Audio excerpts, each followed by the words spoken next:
Here with a moment of silence at Progressive Field. And tonight, the Rockies will honor him by hanging his jersey in their dugout. And the Rockies will also honor Don Baylor when the Rockies get back to Coors Field in a week. You look back on Donnie's career, how about 1979 with the Angels?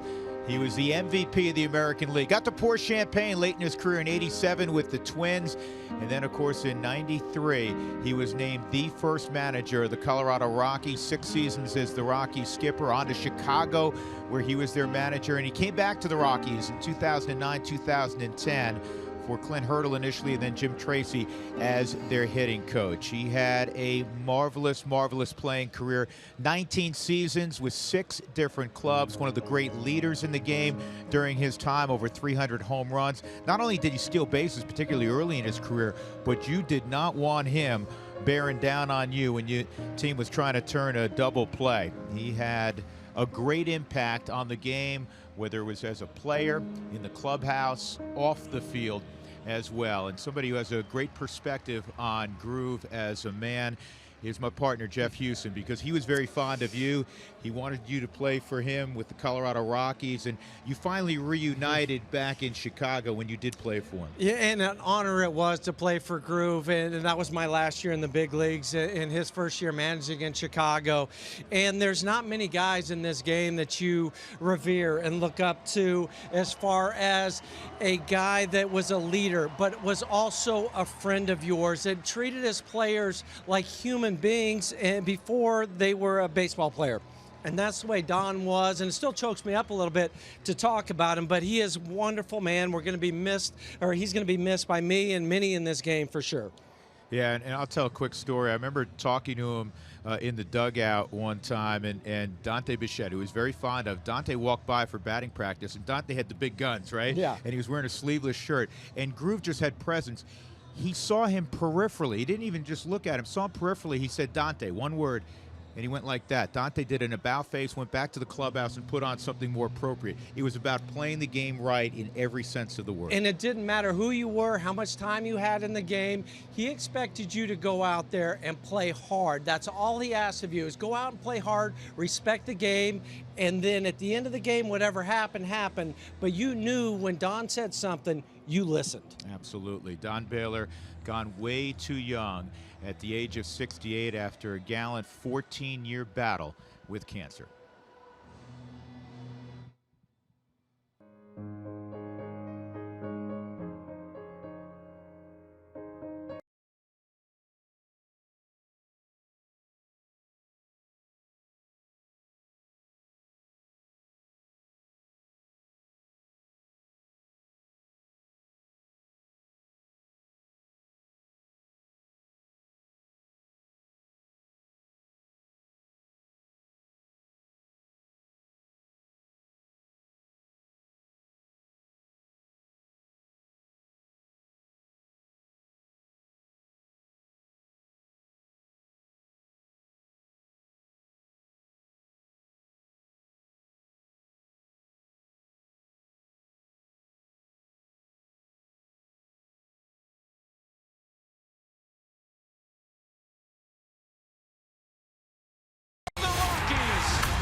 Well, for the first time since 2014, the Rockies are in northern Ohio on the shores of Lake Erie in Cleveland. And they are at Progressive Field, to be more specific, interleague play. The Rockies have done nicely so far this year in interleague play. Cleveland has struggled against the National League. Overall, the Indians leading the American League Central at 59 and 50, and they send their ace to the mound tonight in Corey Kluber. Kluber, a 31-year-old from Coppell, Texas. That's where he graduated high school, born in Birmingham, Alabama, facing the Rockies for the second time in his career. Here's the Southwest batting order for Buddy Black tonight, who has long ties to the Indians. Blackman naturally lead it off, then it's LeMahieu and Arenado, the three All-Stars. Gerardo Parra is having an All-Star second half. Mark Reynolds, he of the 23 home runs. Cargo will bat next. Jonathan Lucroy in the 7th spot. The DH is Raimel Tapia, and Trevor Story will bat 9th. Now, Corey Kluber, when I think of him, I think of that breaking ball. And that's what it is. That slider, some people call it a curveball because one time it'll go down, the next time it'll go out to the side a little bit more, but it doesn't matter. Whatever you call it, opponents are hitting 0.98 against him. And that's what makes Corey so tough, is that he has the fastball. It's 93, has some good action to it, will also cut it. But the curveball at 84, that's going to be the pitch that he racked up 11 strikeouts in his last start against the Yankees, and then 12 strikeouts to start before against the White Sox. So here we go on a Tuesday night in Cleveland. It could not be nicer out as the first pitch is in there for a strike, and the Cleveland faithful applaud. Temperature today in the upper 70s, and we have not seen a cloud at all. It is perfect out. Very low humidity also. This ball's well hit to right center field. Going back and to the wall, and watching it sail out is Bradley Zimmer. How about that for a start? That's what you want to do. Charlie Blackmon with his 26th. Well, welcome to Cleveland. Second pitch in, he takes it deep. Now that's 14 home runs allowed by Corey Kluber, but the 10th solo shot that he's given up. Threw a first pitch fastball to Charlie, and then wanted to go to a fastball again, but not located well inside, and Charlie just demolishes pitches inside, and the Rocks jump up on Corey Kluber 1-0. How about that? That was sweet. So here's LeMahieu. Tough act to follow. And that's a strike against DJ. Blackmon had faced Kluber back in 2014, went 1 for 3 against him.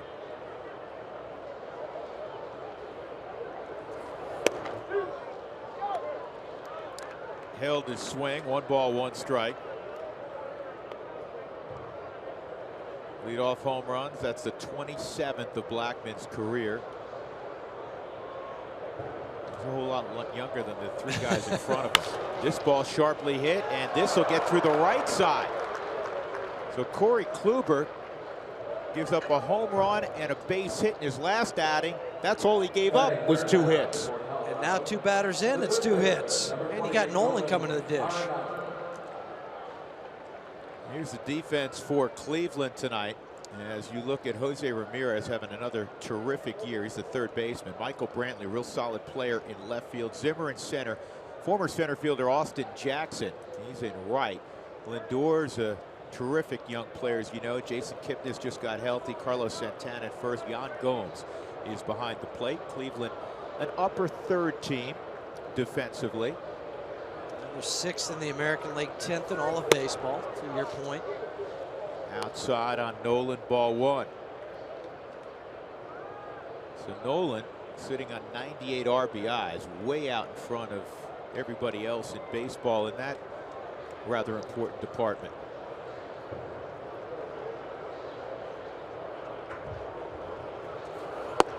That's a good pitch, low and away, 4 strike, 1-1.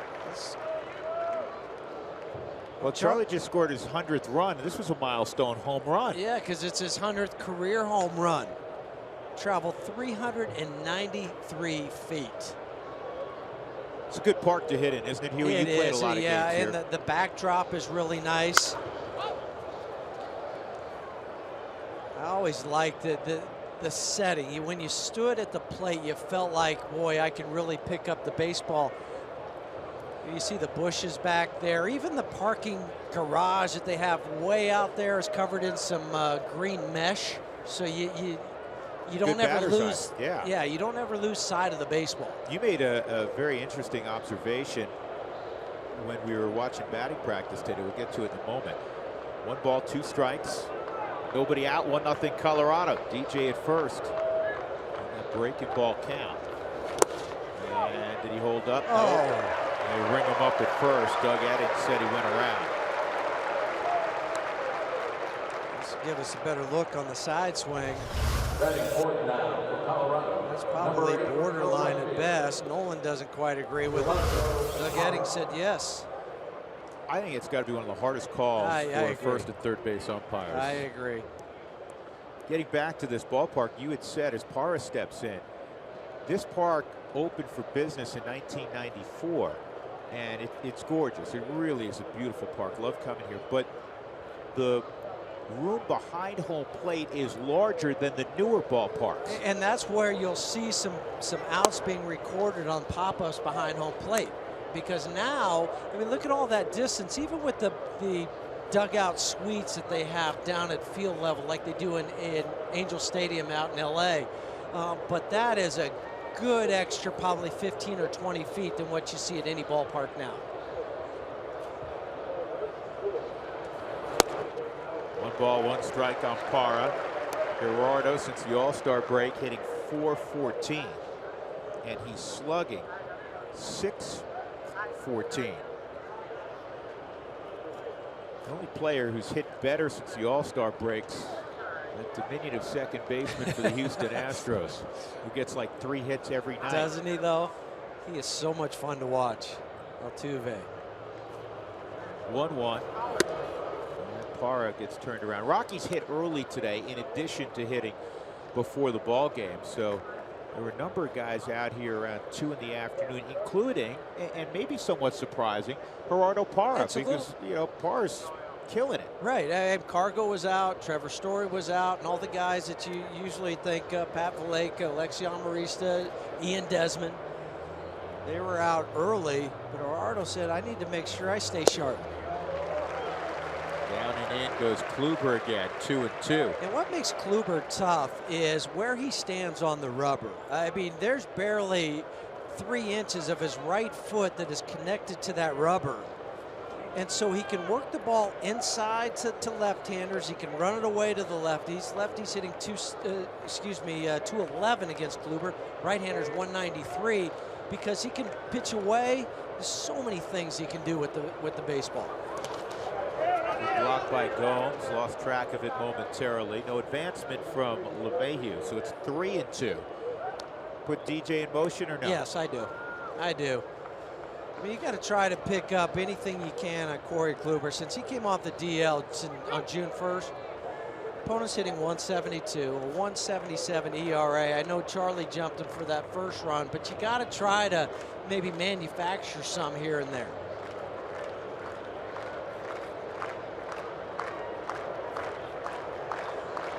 Problem, Yan Gomes has a wonderful arm behind the plate. DJ not going, and it's fouled off. Part of that also may be the reason that he didn't go. He's much better with the groin injury he suffered probably about a month ago now. However, sure, you may not want to stress him out. But Gomes is throwing out 46% of would-be base stealers. And because of that, they're number 1 in baseball in caught stealing percentage.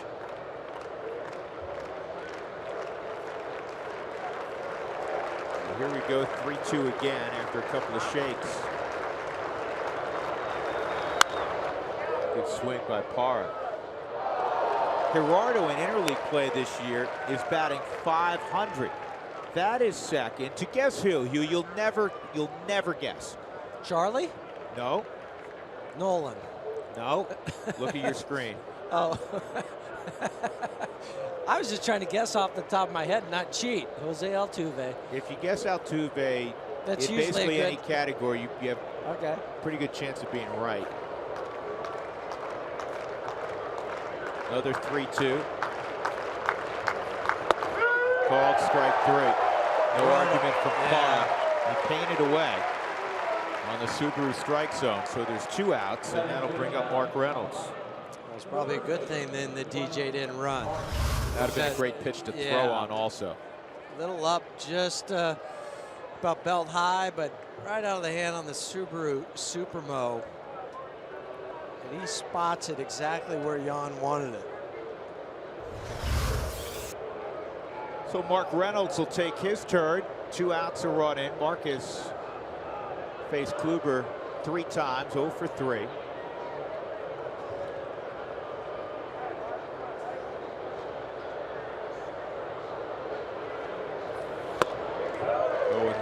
Reynolds had a 2 home run game in the first meeting between these 2 clubs this year in early June.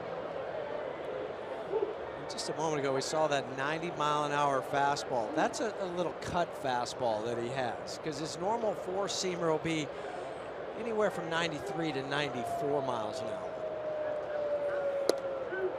Off the plate. Rockies in their last road series defeated Washington 2 out of 3. It snapped a 6-series road losing streak.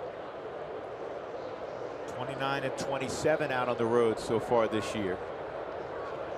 Of course, they got off to the unbelievable start away from home this year. First 35 games, they were 24 and 11. They fashioned a .360 ERA. And they really clicked offensively with runners in scoring position. The last 21, 5 and 16, a .653 ERA. And the offensive numbers down. So they're trying to get back to what they were doing in April and May and a good portion of June. 1 and 2. Runner going, and DJ is going to be cut down. The DJ did take off on the 1-2 pitch. And it's thrown out by Yan Gomes. Perfect throw. Rockies take a 1-0 lead on home run number 26 for Blackmon. He moves 1 ahead of Nolan Arenado in that category.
He's off to a terrific start. 1-0 on the 26th home run for Chuck Nasty. And now the Rockies will play defense behind German Marquez, looking for his 10th victory of the year. He'd be the 3rd rookie in that Rockies rotation to eclipse the 10 victory mark. And he's been pitching, as we were talking about a few minutes ago, really, really well. Yeah, it's worth mentioning again because his last 5 starts 4-0 with the 348, and a lot of it has to do with the curveball. The usage is up, getting more swings and misses with it. A lot of positive things happen when he throws that curveball and throws it down in the zone. Jason Kipnis takes the first pitch for strike 1. Veteran second baseman that's fisted at Nolan. He won't have an easier play this year. 1 out. Let's take a look at Terry Francona's batting order presented by Southwest Airlines. Very gifted Francisco Lindor, switch hitting shortstop, will bat second. Michael Brantley, he's finally healthy. I've always been a big fan of his. Jose Ramirez, over 300 once again this year. Edwin Encarnacion, kind of up and down in his first year in Cleveland, signed a 3-year deal. Carlos Santana has big pop. Zimmer, Jackson, Yan Gomes round out the batting order for Tito Francona, who is very close friends with Buddy Black. Played together here in Cleveland. There's another strike on Lindor. Two-time All-Star Lindor last year and then again this year. And he had 370 for Puerto Rico in the WBC.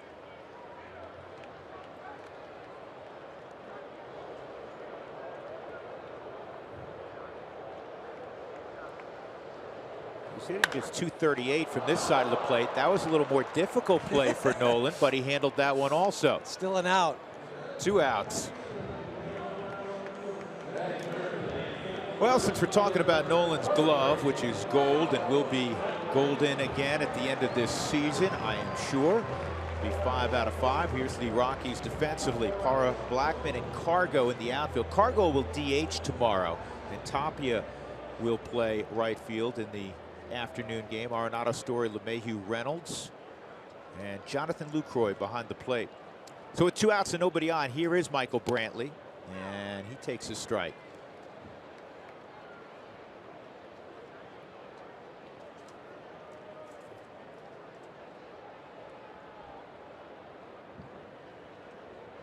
Cleveland has lost their last 2 ball games. That's a great curveball and a good sign. 0-2. Get that first one that you throw over, you have that release point, and you drop it in there and lock up somebody like Michael Brantley. He's been very effective with it against lefties. He'll come in with a fastball, he jams him. Nolan in foul ground will have a play. You know, if Nolan wasn't out there in that first inning, it would have been all kinds of issues. Fortunately, he was. Everybody else could have been picking dandelions. 1-0 going to the second.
All right, Ashley, thanks very much. And Tracy, very, very close friends with Groove, and I know it was a very difficult day for everybody in the Rockies family, particularly for the Cowboy. And it'll be great to have him on, reflecting on his close friend.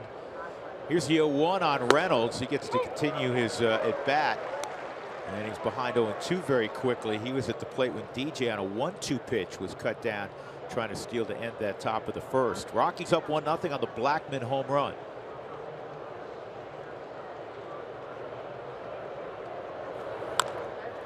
Speaking of the Cowboy, if you have a chance, folks, you need to go to MLB.com and read Cowboys' terrific piece. Tribute to Don Baylor. A wonderful piece. And Bob Nightingale also had a great piece in the USA Today. Both of those probably couldn't have been said any better. Yeah, Bobby did a nice job also. Absolutely. Get to know a little bit more about who Don Baylor was, and growing up in Austin, Texas. 0-2. Corey Blazer's calling balls and strikes tonight. Doug Eddings at first. The crew chief is at second. Jeff Nelson. Roberto Ortiz is at third base.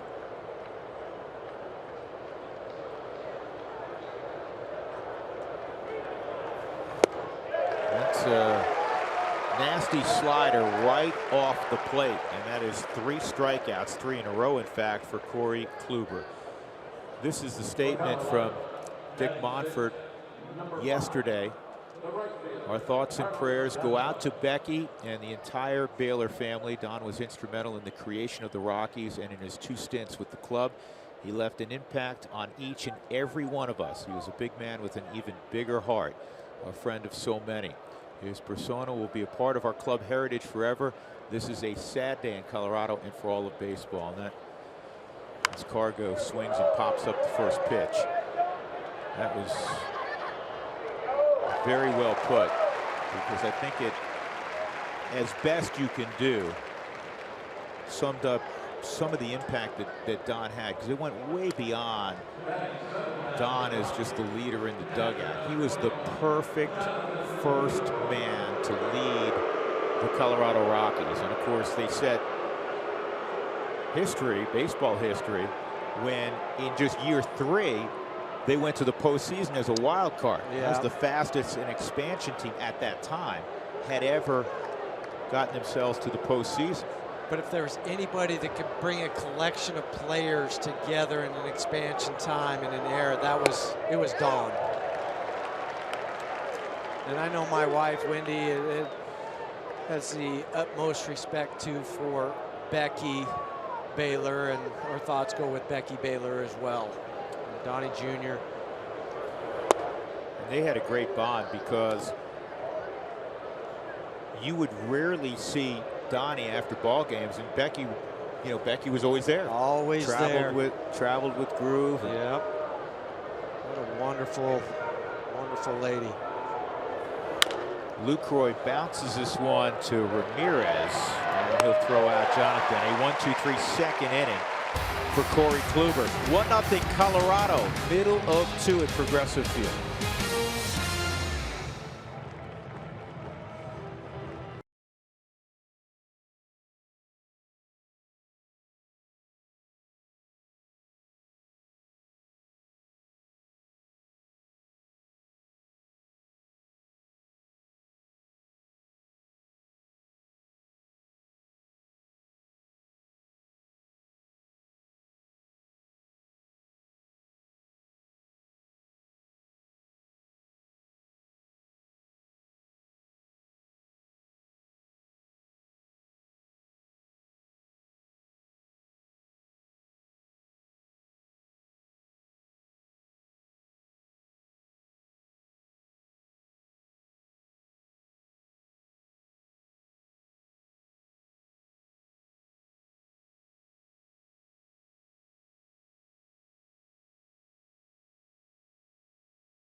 And we are paying tribute to Don Baylor. There's Darren Holmes, the Rockies bullpen coach and original Rocky, and that's pretty much because, as he told me today, of Don Baylor. Groove was my hitting coach in Milwaukee in '92, and then I'm sure he played a big part in me coming over here in '93 because I was with him, the whole year. And yeah, it's sad, man. I mean, he's a man's man, and tough guy, and but yet had a great compassion for people. And yeah, it's a great loss. I mean, I was really emotional yesterday when I heard that. Yeah, the team, was on the plane on Sunday night, and I think there was a little inkling, guys, of Don not doing well, and then everybody found out here Monday in Cleveland, including Darren. Yeah, there are so many people. This game gets small, especially when you talk about guys that were lifers. Buddy Black, Terry Francona, Huey, you fall in that category between your playing career of 10+ years, your coaching career, and now as a broadcaster, you've been in the game a long time. So, Don Baylor touched a lot of lives. He did. He impacted them in a positive way. Jose Ramirez at the plate, hits one to deep left center field, and calling off Parra is Charlie Blackmon. 1 out. That'll bring up Edwin Encarnacion. Here's a note you may be unaware of concerning the late Don Baylor. He was the manager of the year of the National League in 1995, and as we pointed out, in 1979 with the Angels, he was the MVP of the American League. There are only 4 players who became managers who could say they won an MVP award, as that's a strike, and also went on to win a Manager of the Year award. Big names on that list. Don Baylor, Frank Robinson, Joe Torre, and Kirk Gibson. Special group. 1-1 on Encarnacion, former Pirate, a longtime Toronto Blue Jay, and a 3-year deal in the offseason to come down and play for the Indians. And he takes another strike. It's 1-2. Live fastball and a good curveball again tonight from Herman. Here's the 1-2. And he challenges him up high at 98. See you later. I mean, that was a mismatch. He has ace material. And I don't think you should throw that kind of term around. No. But stuff-wise, it's there. And you can really see him start to grow on the mound with the confidence more than anything, because the stuff's always been there. And out of the hand on the Subaru Supermo, even slowing it down, you can still tell it's a live fastball when it beats Encarnacion up in the zone. Not too many guys can get on top of 98. That pitch just missed to switch hitting first baseman Carlos Santana.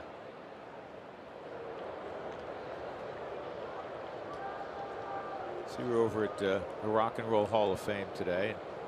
Many of you will recall, maybe not many of you, some of you will recall, like my good friend, our good friend, Mark Stout, that Carlos Santana was booked for Woodstock back in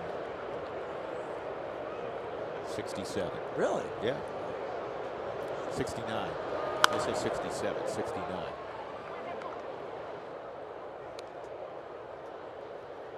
Had the contract there. It was interesting. Joan Baez was supposed to close the show. She actually closed day 1 because remember the weather turned bad. It kept going on. How much do you think she got for her appearance? Here's the 2-1.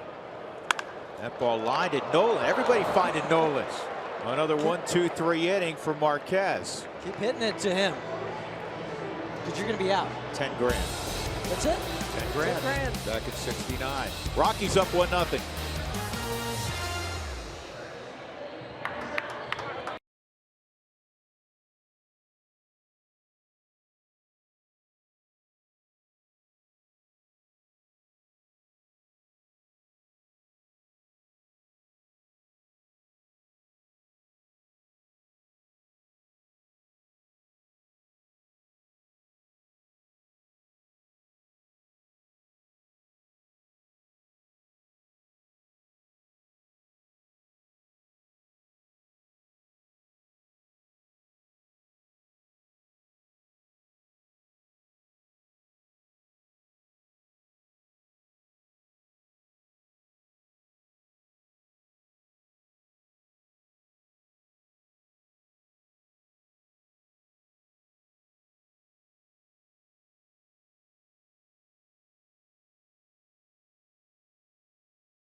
Rockies baseball on AT&T Sportsnet is brought to you by the 2017 Toyota Tundra in your hometown Toyota stores. And by Southwest Airlines. Yes to low fares with nothing to hide. That's transparency. That is also the Rock and Roll Hall of Fame. Just off Lake Erie down 9th Street. Tribute to the Beatles. And so many great groups on the left. Of course, the Rolling Stones.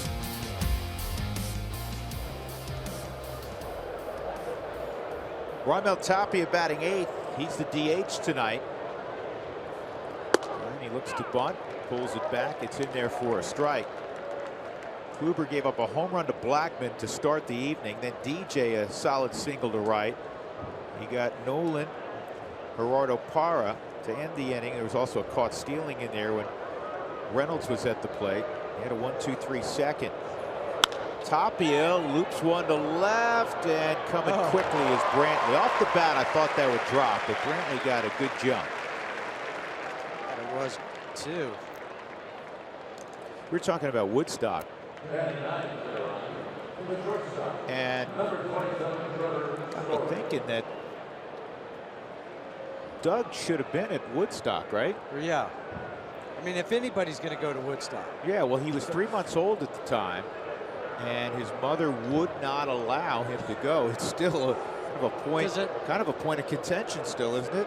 Still upset? He's still a little PO'd at Mom on that particular subject. Story takes ball 1. I'm wondering, had Dougie been at Woodstock, albeit at a rather tender age, would he be with us today? He's shaking his head no. Probably not. Doug just wrote us a note. He said he might still be there. Still camping out, waiting for somebody to show up again. Wait for round 2, 3, 4, and 5. 2-0. That's 2-1 on Story.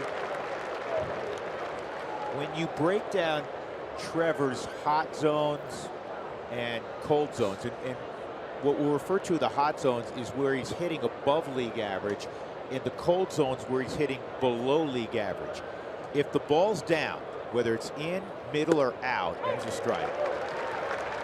He is hitting well above league average. Belt high and above, he is hitting below league average. So he likes the ball down. Just kind of fits his natural swing path. 2-2.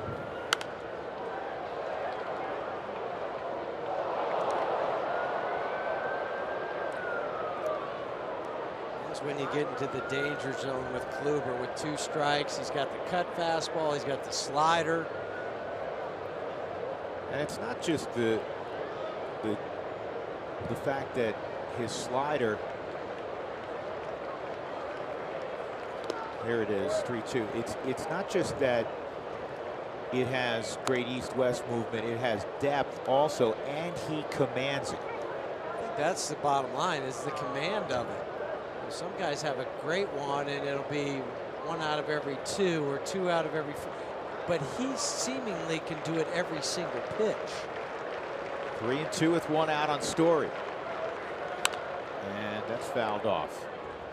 The thing with Kluber, too, is he's very stoic out on the mound.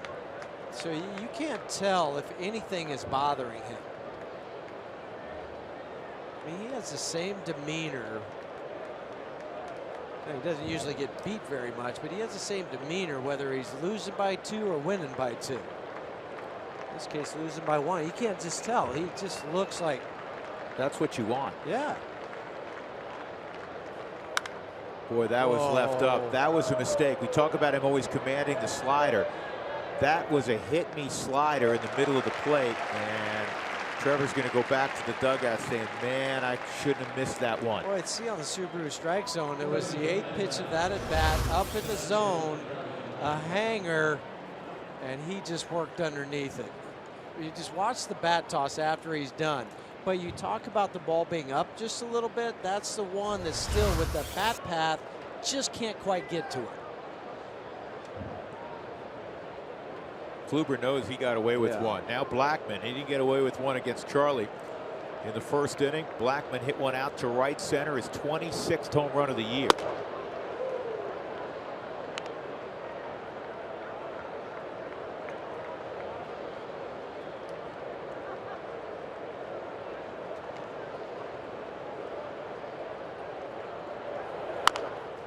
And Charlie hits a comebacker here.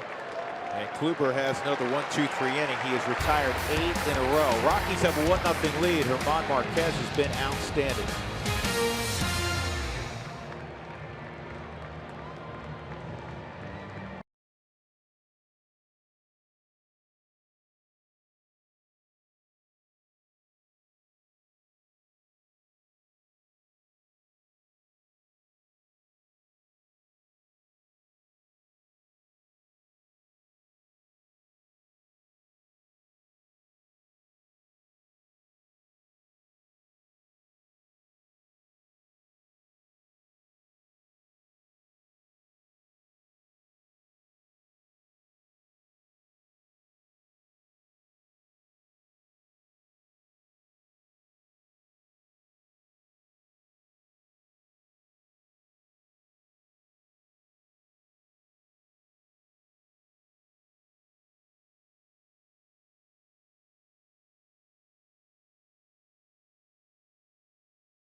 Yeah, there's no question, and in so many different cities, German Marquez with a 1-1 count on the center fielder Bradley Zimmer.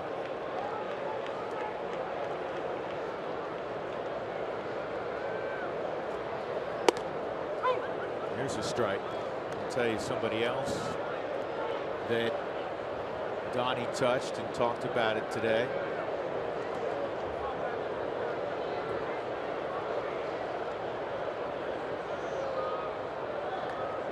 Shakes off the changeup.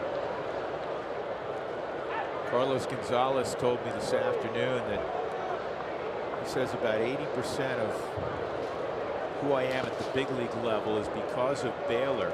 And he said Don was great about talking about the mental aspect of the game, the mental side of hitting. He let guys be who they were, usually from a mechanical standpoint. I think that's an underrated aspect of the game sometimes, because we get so wrapped up now, especially in launch angles and doing this and doing that with your hands, and where's your feet when your hands get all that. But to me, those are kind of ingrained in what you do, but knowing how to do it mentally is a place where it can separate you. And he's the only one who overlapped with Groove as a hitting coach here. He had just come from Oakland, was a young player in 2009. I'll tell you another story. When Troy Tulowitzki was a young player, there's the 2-2. Swung on and missed. Another strikeout for Marquez, his second as he gets Zimmer. That'll bring up Austin Jackson. I asked Groove one day, I said, what do you tell Troy Tulowitzki, who had the great rookie year, right? Yes. And he said, I just pump him up every day. I tell him, you're an all-star. This was before he was an all-star. Right. He said, you're an all-star. You're an all-star caliber player. You're going to be a great player. He just lifted him up every day, as opposed, again, to talking about, hey, as you said, you know, hands here, get your foot down earlier. He was all about the mental side. And somebody who performed as he did for 19 years understands, and you do for playing so long, how grueling this game can be and how tough it can be from a mental standpoint. Yeah, and how it can drain you mentally. If you, even no matter how good you are or what you've done or how long you've played the game, but to have somebody like Don who, 19 years as a player and has managed and coached and done all of this, to be able to sit there and just continue to pump somebody up to say, hey, you're good, continue what you're doing, it's okay. I think that's, I just know playing for Don that no matter what happened, he wasn't going to be a yeller or a screamer at you. I think it was Ian Stewart. Here's the 2-1, and that's fouled off by Jackson. In his way, he didn't reprimand Ian after a particular at bat, but it was a 2-0 count, and Stewart was a little tardy on a fastball and fouled it over the third base dugout. And after the game, and I heard the story the next day, Baylor said to him, hey, 2-0-3-1, that's you, especially as a power hitter. You have to get the barrel out. Yeah, and you cannot get beat 2-0-3-1. No, and it still holds true today. I mean, for the big guys that are swinging like that, get it out there. If you hook it foul, so be it. But don't be tardy on it and maybe get jammed and you hit a soft fly ball to left field because you couldn't get the barrel out. And I think Don too could do so many things in the game. As you mentioned, he could steal a base if he needed to. He could hit the other way. He could hit for power. If he needed to get hit by a pitch without an arm guard, he was your guy. 267 times as Jackson fouls this off. In Tracy Ringolsby's wonderful piece on MLB.com yesterday, Trace pointed out that Groove went to the mound twice. He got hit 267 times. He got hit in the head twice. Those are the only 2 times that he got up and went to the mound, and that's not a guy you wanted going to the mound if you were a pitcher. He said all the other times, he said the second baseman and shortstop had to look out. Now, Bobby Grich was not only his longtime teammate, but coming up in the minor leagues with Baltimore. Grich was the #1 pick. Baylor the same year was the #2 pick. They were roommates. In fact, Grich is the godfather of Donnie's son. Swung on and missed, and another victory for Marquez, his 3rd strikeout as he gets Austin Jackson. And Grich had moved on. Donnie had moved on. Donnie gets hit, and as he's jogging to first, he catches Grich's eye at shortstop, and Bobby Grich is looking at him as if, are you going to come get me? And he nodded yes. It's part of the game. I like the other story in that piece by Tracy too, when he's talking about the young rookie shortstop that let a ball go through his legs, Anderson, and so Groove goes in after the game as they're talking to the shortstop. It's in the World Series, right? Yeah, and so he flips the table over and disrupts everything. Then they immediately go over to Don, and he basically said, "I did it because I needed that guy for the next game." He didn't need to be worrying about that. Nice pickup by Nolan. 9 in a row set down to begin the evening for German Marquez as he gets Yan Gomes. Rockies up 1-0 as we go to the 4th on the Blackmon home run.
On AT&T Sportsnet is brought to you by Subaru. Love, it's what makes a Subaru a Subaru.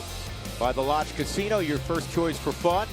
And by Wells Fargo. Wells Fargo customers get your 2-for-1 Rockies club level tickets by visiting wellsfargo.com/Rockies. With Jeff Houston and Mark Stout, we're in Cleveland, Ohio for about 36 hours. Rockies will play a noon game Eastern, 10 a.m. back home. We'll have it right here on AT&T Sportsnet. The Rockies in the fourth inning will have LeMahieu, Arenado, and Parra against the former Cy Young winner Corey Kluber. DJ a single through the right side, his first time up. Slider for a strike, 0-1.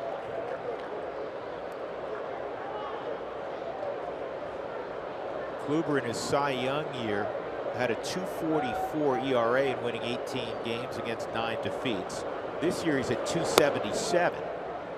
But, and I put that with an emphasis because he had lowered his ERA before he went on the DL. It was 5.06, and now it's down to 2.77. So almost 2.5 runs since coming off the DL. 2-1. He beat the Rockies May 30th of 2014 here in Cleveland, allowing 2 runs on 5 hits, struck out 12 over 7 1/3. Back up the middle, but getting there is Kipnis, 1 out. When you look at the top ERAs in baseball since June the 1st, and Clayton Kershaw's #1, not far behind is Corey Kluber.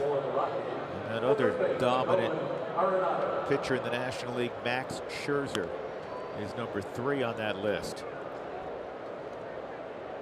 For his career, for Kluber, it's just a little over 3 is his ERA. He's 20 games over 500, 67 and 47. So here's Nolan, called out on a check swing his first time up, and he gets a slider and misses it.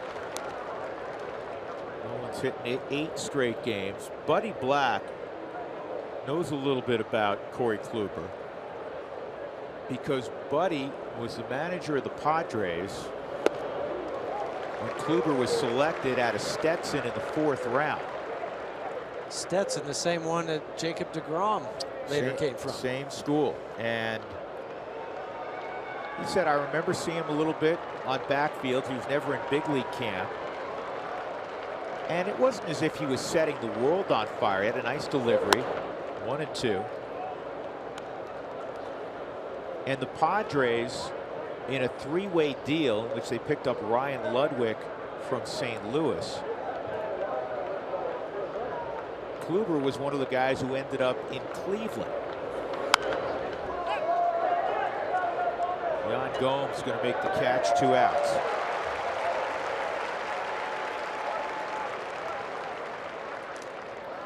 I don't think San Diego realized who they were giving up at the time. One never knows. You can project all you want. Rockies up 1-0, 2 outs. Parra coming up. When the Rockies score 7 runs or more, go to participating Colorado Taco Bell locations the following day between 4 and 6 to receive your Rockies taco special. Live Moss at Taco Bell. Parra on a 3-2 pitch, called out on a fastball right on the black.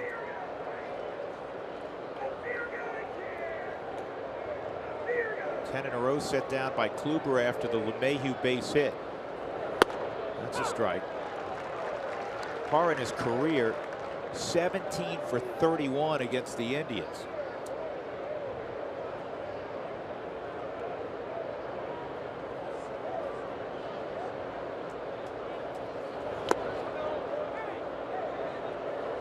It's the 14th game for Gerardo, hitting in the cleanup spot.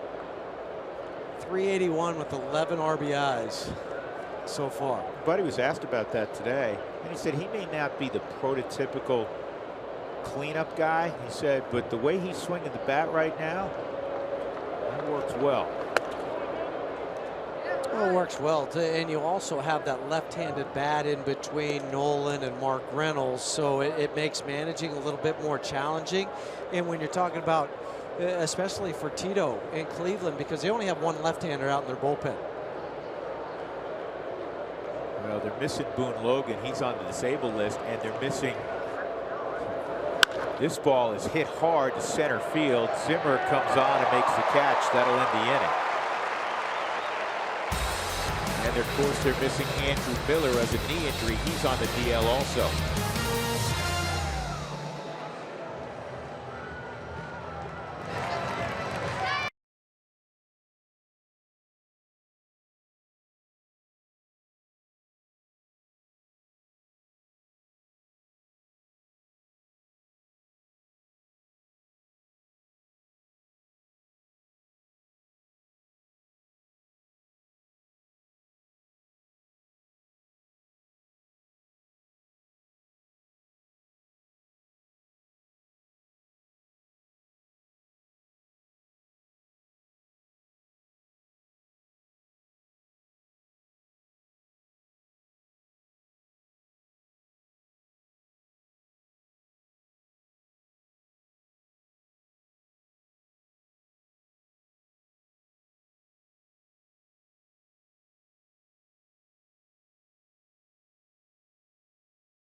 A home run by Blackman. Outstanding pitching from German Marquez. On the Road is brought to you by Lazy Days RV. I love RVing.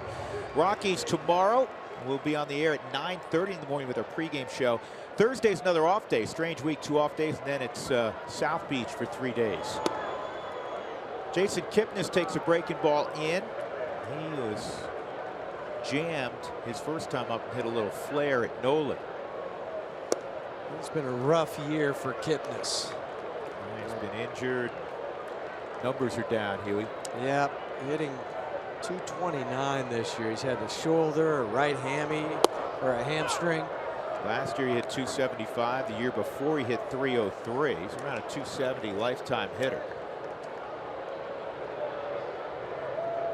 Here's the 2-1 on Kipnis. And no swing. 3-1. That's the first time we've seen German behind 2-0 or first 3-ball count.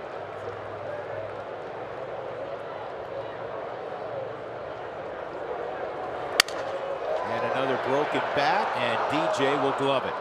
When we just talked about Don Baylor saying 2-0, 3-1, you better get the head out, right? I was going to say, you know you're in a bad spot when you've got to count 3-1 and you still get jammed. That's two at bats for Jason Kipnis, 2 broken bats. See if this ball cuts you a little bit at the end. That's what I want to look at. Not really. Didn't cut a whole lot, but they put it right where Jonathan had set up. Easy little jump for DJ to make that play. That'll be Francisco Lindor. Lindor last 27 games has really picked it up. He's hitting .342 over those 27 games. Here's the 0-1, and this is bounce foul, and quickly it's a 2-strike count. The other thing you got to love about Marquez, not only the stuff, the moxie of this 22-year-old, but he works quickly. He's almost in his windup as he's getting the ball back. That's how fast he's working. I mean, Chad Bettis looking on saying, you know what, German works fast. You know, quickly Chad works. Right. Chad works extremely fast. Fastball up, and it's covered by Lindor. I like that. I love playing behind guys like that. Because you don't have time to daydream. It's like he's gotten the ball, you're ready to go, you're going to field for him. There's nobody in the sport that does not appreciate a guy who works quickly. Players, certainly, defensive players behind a pitcher. infielders like you work. Broadcasters appreciate guys who work quickly. Steve Traxel, the human rain delay. Remember, it would be 48, 50, a minute in between pitches. And come on. He didn't finish that changeup. 2-2.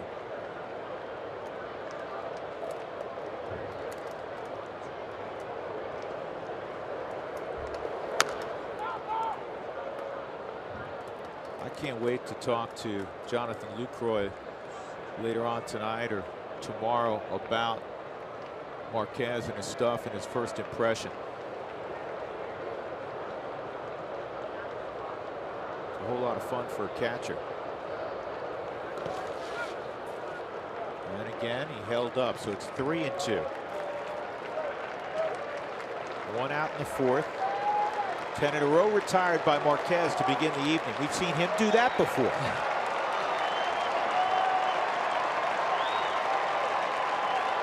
Go with the fastball, or maybe drop a curveball in. Fastball inside.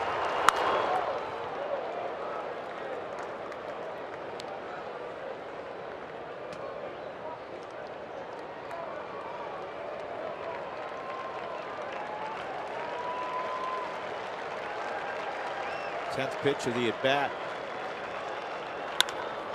In the air to right center field, well hit.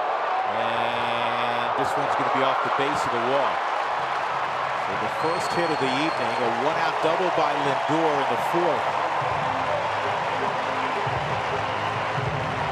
It's their 31st double this year for Francisco. Wanted it in. It was in enough, but might have been up. Just probably 2 or 3 inches higher than Herman wanted it. The door on the Subaru Supermo. But yeah, they wanted it in, but that ball was elevated and was able to still get enough of it to hit it out to right center field. That's a hard pitch to get on top of, and I don't think it's that bad a pitch. Looking at it from that angle, I don't think so either, because especially left-handed, and maybe right-handed is a little different. Left-handed, that ball is harder to get to upstairs. There's Michael Brantley, such a consistent offensive player, right at 300 coming in. They missed him last year. I guess on one hand they missed him, but they were able to have a brilliant year even without his services. The Game 7 of the World Series. 2-strike count. The common threads when you look at the work so far of Marquez and Senzatella and Freeland, and Jeff Hoffman's coming off a great performance. These guys love to compete, and they love a challenge. Well, he knew it was going to be a challenge going into the game tonight, going up against Corey Kluber. 0-2. That was a mix-up. There was something going on because Lucroy stood up out of this crouch thinking it was going to be a fastball. He got lucky that it was fouled off. Watch this. He starts to go up. Oh, boy. That's not a good feeling as a catcher. Either way, it doesn't work for a catcher. If you're set up for a breaking ball and 98 arrives. And 99 times out of 100, it's on the pitcher. The catcher remembers what he called and what he's throwing down there. Better hope you know what you called, right? 2 strikes on Brantley. Oh, that ball tailed a lot.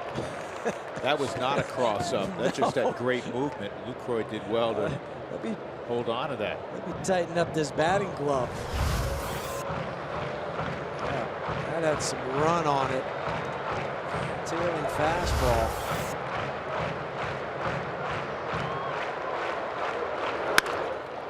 On the ground is second. DJ's got it.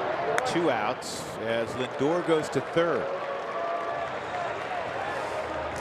Fans guarantee a postseason ticket opportunity with season tickets. You can purchase a 2017 season ticket plan or place a deposit on the 2018 season tickets. Go to Rockies.com/season tickets for details.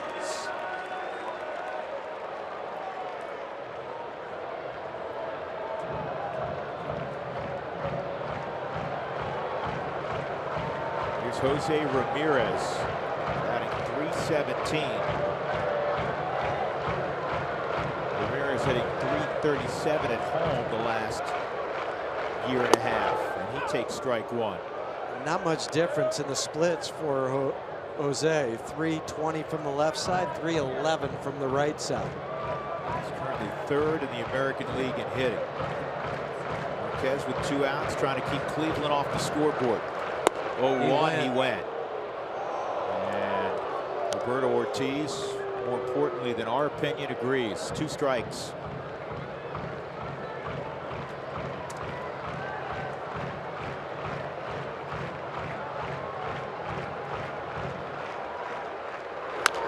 And this is an easy play for DJ. And a great job by Marquez. He gave up the 1-out double in the lengthy battle with Lindor. Then he gets Brantley and Ramirez. 1-0 Rockies.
Coors Light Cold Hard Facts are brought to you by Clean, Crisp Coors Light.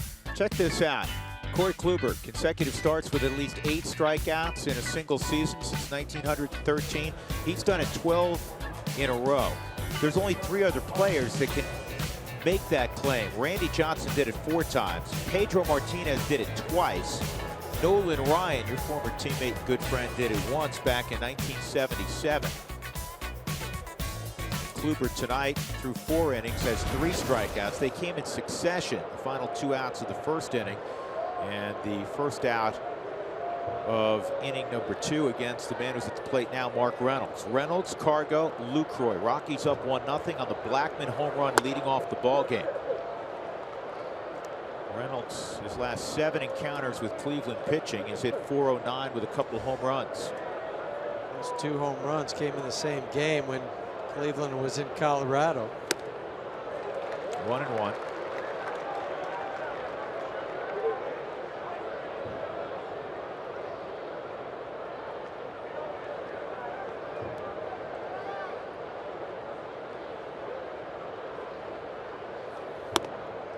Two and one on Mark.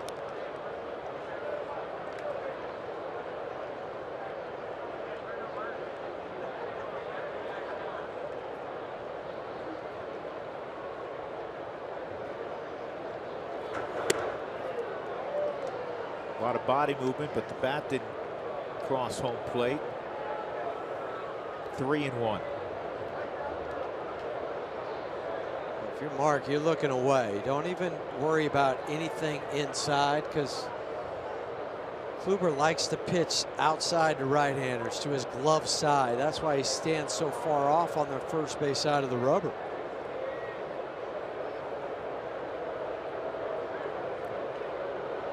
Here's the 3-1. And he got enough movement on it to jam Mark a little bit. It's an easy play in center for Zimmer.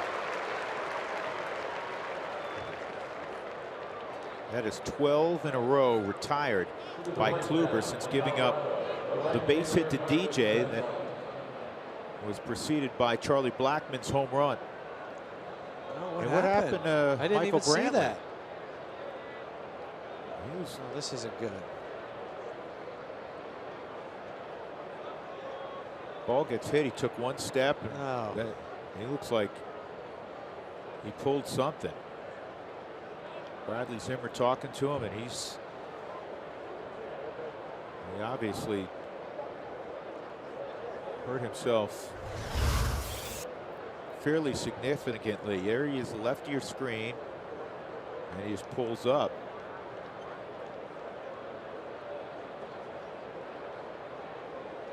Let's hope it's not an Achilles.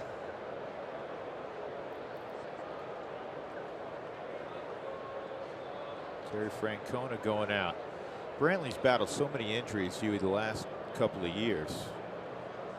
When this guy's right, he's one of the most consistent players in the American League. And they're not even looking.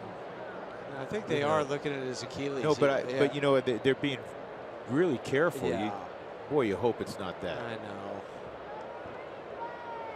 Just a strange reaction, as if Michael knows what it is, because you know he's not grabbing anything, just sitting there. Well, that's a good sign. I mean, I don't expect him to stay in the ball game, but the fact that he got up, if he was torn, he's not getting up, putting any weight on it. Yeah, they'd bring a card out for him. Oh man, what a shame.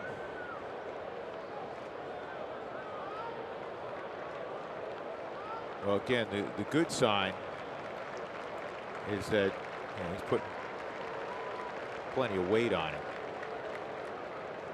But he obviously pulled something. Yeah, because when he went down and just sitting there with his glove off to the side. It could be a calf. I mean, Ian Desmond, by the way, is getting closer. No timetable just yet, but Huey mentioned he was hitting earlier today, and then also was simulating running the bases today in the outfield with Scotty Murayama, Rockies rehab specialist. Abraham Almonte taking over for Michael Brantley in left field. Almonte just got called back to the big leagues. And Desmond wants to be especially careful this time, as badly as Ian wants to play. He wants to make sure that thing's not 90%, but it's 100%. So he's available for the stretch run.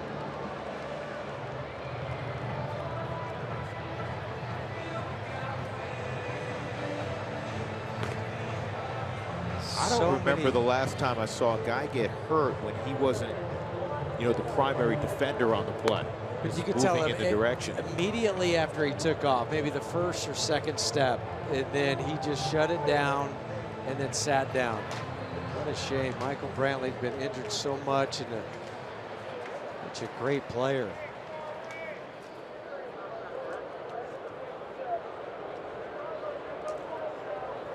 So one out. Cargo, who fouled out along the third base line to Jose Ramirez, will step up.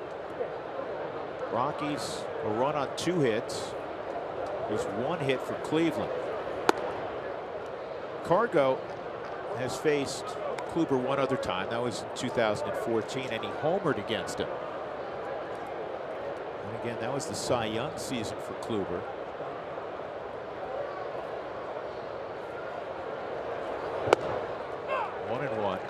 It's not like last year was a horrible year for him. He finished 3rd in the Cy Young voting. Well, he was 18-9 last year. It was a year that Rick Porcello took home the hardware over Justin Verlander. In there for a strike. Brantley last year had 39 at-bats because of injury.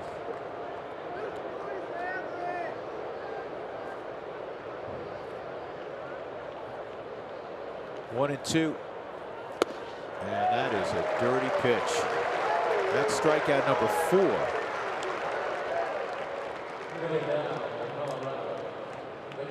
Well, Kluber's 3rd in ERA in the American League. His whip under 1, and the average in baseball is 134. If you're listening, folks, and you hear all the boos in the background, we can explain that. Jonathan Lucroy, as you recall, Milwaukee wanted to do a deal with the Indians. They thought they had a deal done, and Lucroy blocked the deal. He's one of the teams that he contractually could block a trade to. And maybe, if you recall, you're probably saying, well, why would he block a trade to Cleveland? They were doing, great last year. They obviously ended up winning the pennant. His thinking was, with Yan Gomes, who was returning to health, with the depth they had behind the plate, he wasn't going to catch. He wasn't going to catch. He was going to play some first base and DH, and he wanted to be, a primary catcher. And you understand that thought process. And so Milwaukee ended up doing a deal with Texas. There's nothing wrong with that from a player standpoint. There's very few times in your career that you hold some leverage. And for Jonathan, he's looking not only at just the short term, but also the long term of his career.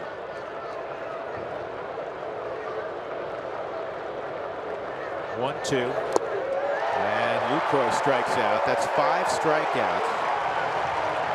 That's 14 in a row set down by Kluber. The good news is the Rockies lead 1-0.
All right, Ashley, thanks very much. Edwin Encarnacion takes a breaking ball in, ball 1.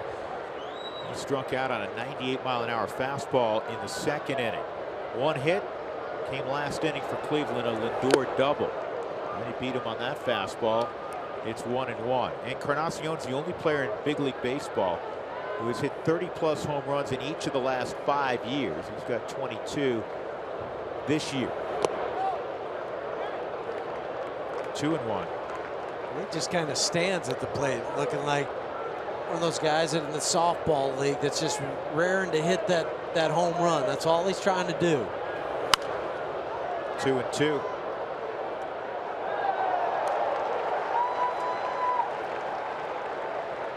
Since 2012, Encarnacion has hit 215 home runs. Tied with Chris Davis during that time. Yeah. That was a curveball that was hung, and fortunately, Encarnacion got under it a smidgen, and Parra makes the catch. 1 out in the 5th inning. And that'll bring up Carlos Santana. Don Baylor, at just 68, passes away after battling multiple myeloma for 14 years. 19 seasons in the big leagues. A lot of people may not realize Don stole well over 200 bases in his career, 285, in addition to being plunked 267 times. Nearly 1,300 ribbies, nearly 1,300 runs scored. Towards the end, too, he was traded over to clubs that were going to the playoffs because they wanted his leadership and his experience. I thought Walt Weiss had a great statement on Groove yesterday. He said, among many things, he said it was no coincidence that winning always found Don Baylor. No doubt.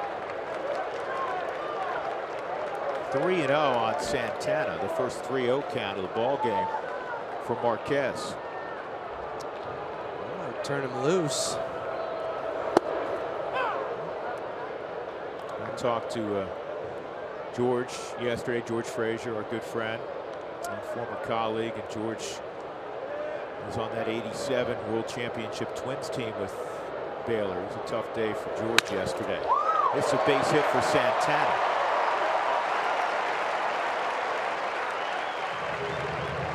I think, too, for Don being the first manager of the expansion team and the Rockies, you know, Bob Gebhardt said when he met him and talked to him in the hotel lobby in St. Louis that he was the guy. But anytime you're trying to bring a collection of players together from organizations, you've got to put your stamp and you've got to say, this is the way we're going to do things here in Colorado. And Don was the perfect fit, because the respect that he garnered, not only in the field, the locker room, but if he said this is where we're going to do it, there was no back talk. There was nothing that's going to say, hey, you know, I want to try to do it my way. You were going to do it Don's way because he got your respect.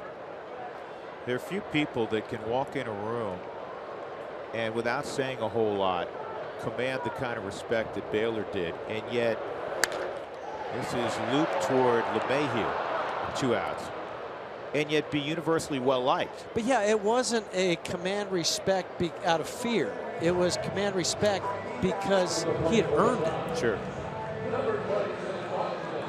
Many things that Buddy Black said about the guy he didn't know exceptionally well, but competed against many times and hit, by the way, 4 times. He said he just had a presence to him. That's what so many people talk about. He said he was an old school tough guy, but was as classy an individual as you'd ever want to meet. 2 outs. Austin Jackson, who struck out his first time, at the plate with Carlos Santana at first. Santana no threat to run. Rockies up 1-0.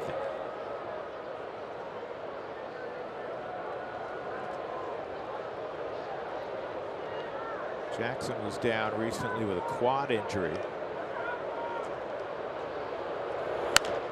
And this is shallow right. Cargo coming. Cargo will get there. Had to lay out a little bit, but that is the 3rd out of the 5th inning. So German Marquez rolls on. Gave up a 1-out single of Santana. We'll go to the 6th. 1-0 Rocks.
6, it's 1-0 Rockies. You saw Stu Cole. He has been in this organization for a long time, so he gave me his timetable with Don Baylor today. You know, I got to meet Don back in 1993, and, you know, got to know him, and he was a great man, good friend, good person, and the more years that I got to know him, you know, better friends we became. And when he came back and was the hitting coach over here in the organization, got to see him again, and you know, the guy always had a smile on his face, and he would always put joy in your heart and make you feel good about what you're doing on that given day. There's a base hit for Tapia as he takes a wide turn, but yeah, you know, Stu had to work a lot with Don Baylor being down in the minor league levels and Don at the major league team, so they go way back, guys. Yeah, no question, and just everybody you talked to was impacted in some way by Groove. Well, this was a huge hit for Tapia. It broke a string of 14 in a row set down by Kluber, but not only that, a leadoff single for a guy that can steal a base in a 1-0 game. Trevor Story at the plate. Trevor, kind of like Edwin Encarnacion, got a breaking ball that he's going to think about later on. It was hanging, and he got underneath it and hit it to left field. Encarnacion got a breaking ball that hung, and he got underneath it and flew out to Parra. First pitch running, and Tapia is going to swipe second. How about so that? maybe You were on catching that call, Kluber Drew. by surprise. That's the impact that Tapia can bring. He's a fearless kid, isn't he? He is. 5 stolen bases on the year, and if you think back to the other day with the game that the Rockies ended up losing, that he stole a base after walking in the 7th inning and ended up scoring on a double by Charlie Blackmon. And you have to have guts to do that when you know what Gomes has behind the plate and Kluber on the hill.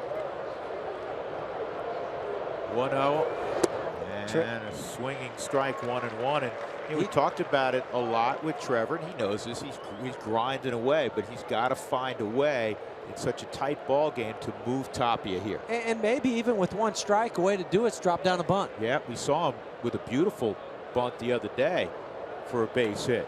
And to know that Kluber's going to throw away from you, so go ahead and push it to first if you want. You don't have to drop it to third. Well, this ball's in the air to shallow right, and Tapia's not going to be able to move up on that. 1 out. Time for our Mako big hit of the night. And it came, and everybody was just stretching, and this game was getting underway. A home run from Charlie to give the Rockies the 1-0 lead that they're currently enjoying. His 26th of the year. That's our Mako big hit. Rockies would love to see another Mako big hit here from Charlie. I'm with you, and you know, and Trevor has, you know, battled all year, and he's a smart baseball guy. I just look at this game, and you know it's going to be a low-scoring affair. And you know, it might be 1-0. Could be 2-1 game when this is all said and done. And you also had the luxury of 2 corner guys that were playing back and don't move particularly well. No. Encarnacion and Santana. And now it'll just be up to Charlie to drive him in from second. Charlie with the home run in the first. That was his 100th career home run. He becomes the 12th Rocky to hit 100 or more in a Colorado uniform. Nice little milestone. Outfield straight up. Shortstop Lindor trying to work Tapia a little bit. Here's the 1-0.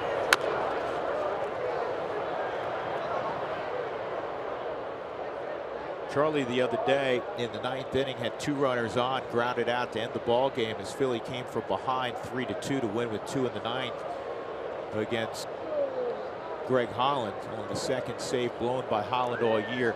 It ended a string of 59 games for the Rockies. They were 59-0 when leading after 8 innings. By far a Rockies team record. Their previous record was 47 in a row. Blackmon, that they just assumed Charlie's always going to come through. Charlie had 3 doubles on Sunday. Yeah, and scored a run, had an RBI in that game. 1 out, 1-1 on Blackmon.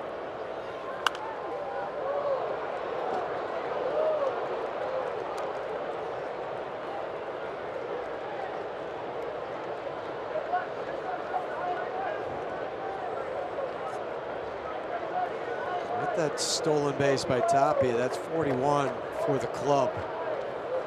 I mentioned 5th for him.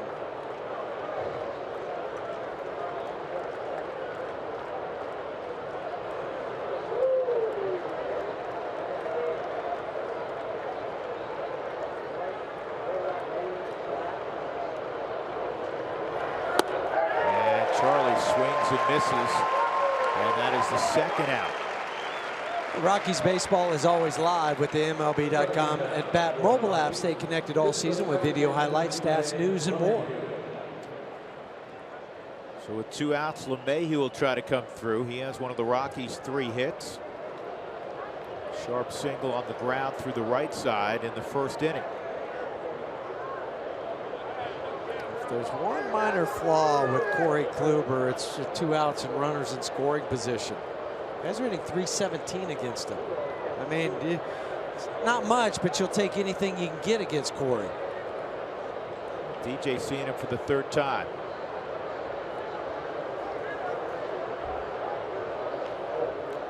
We're talking about stolen bases. The Rockies don't have a large amount. Charlie's got 9. Tapia part-time duty with 5. When Ian Desmond comes back, that will help the run game, because when he's healthy, you know how aggressive Desmond is. Typically a 20+ stolen base guy. And he has 10. And actually that leads the team. Yes. I had forgotten that he had just passed Charlie right before hurting his calf. Frustrating times for Desmond. He loves to play, and one of the hallmarks of his career so far is that he's never been hurt until this year.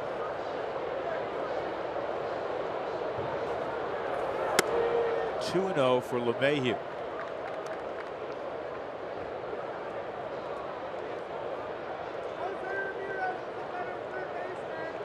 Sixth inning.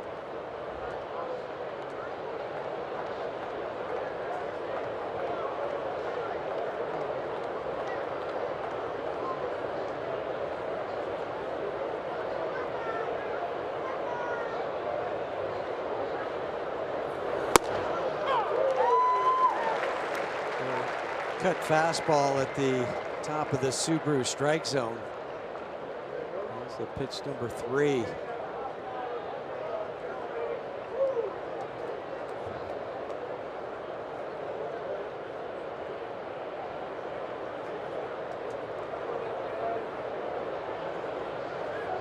(2-1), and it's 3-1. Nolan's on deck.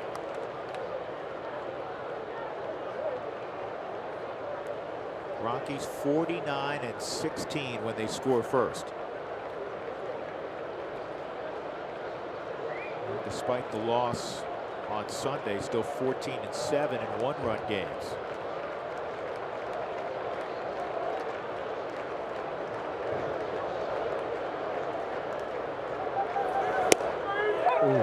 Borderline pitch called to strike. 3-2.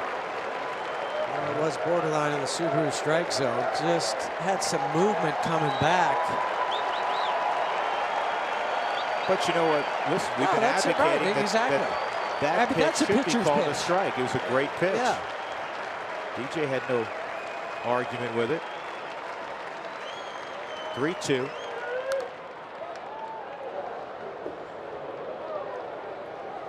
With 2 strikes, the major league average is 176. DJ LeMahieu, as we always talk about, so good with 2 strikes. DJ hitting .243. 57 points above the league average. Tapia at second, a leadoff single and a stolen base. That's a good thing. You have good speed at second base. So at any base kind of hit, he's going to score.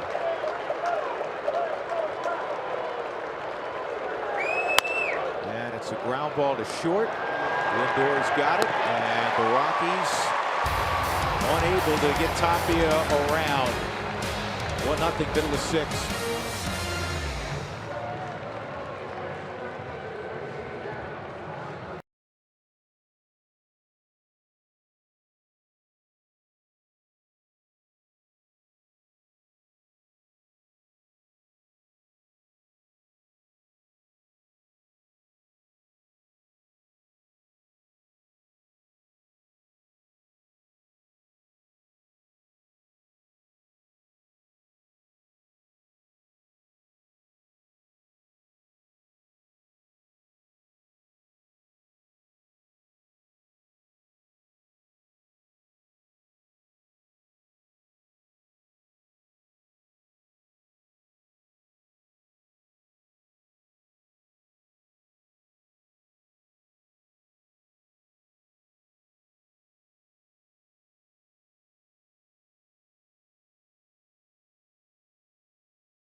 Well, it's just a special time, and you know that picture was at Coors Field when I was with the Cubs. We were playing the Rockies, and Kyle was bat boy, and what Don was telling him is he was going to go out and do a double switch.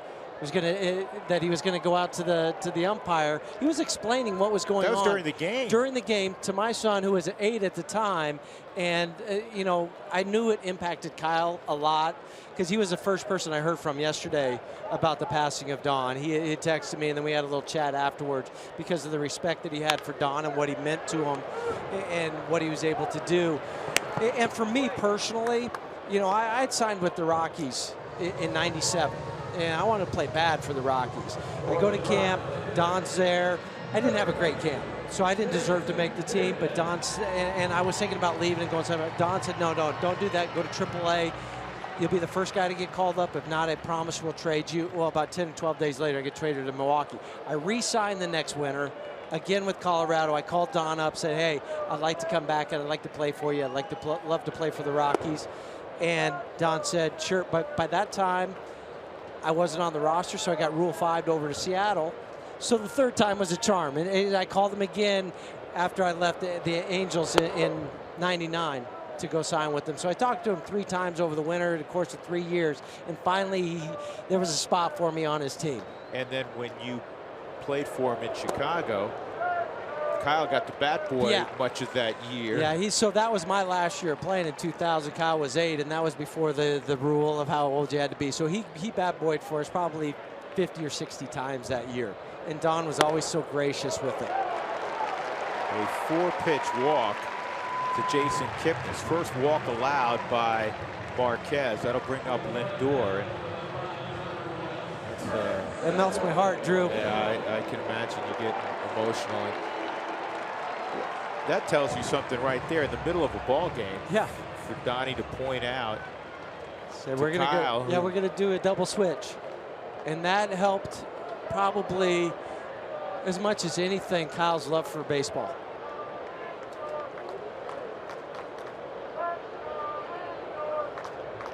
Lindor a line out and a double off the right center field wall and a 10-pitch at bat. So this is the one guy that has seen Marquez pretty well today. Again, there's been only 2 hits, only 3 base runners. But with 5 straight out of the zone, Lucroy goes out to visit with Herman.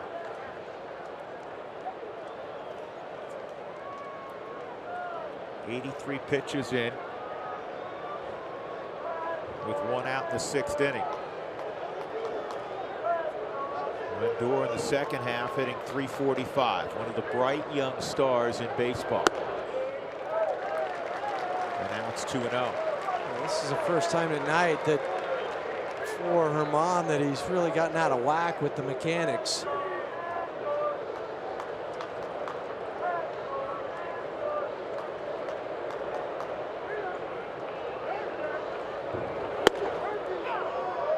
Writes himself with that pitch. It's 2-1.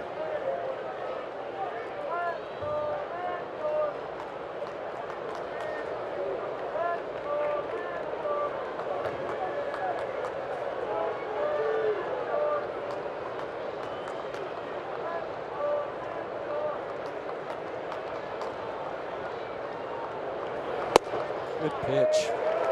Nope. Just off the plate. Off the Subaru strike zone.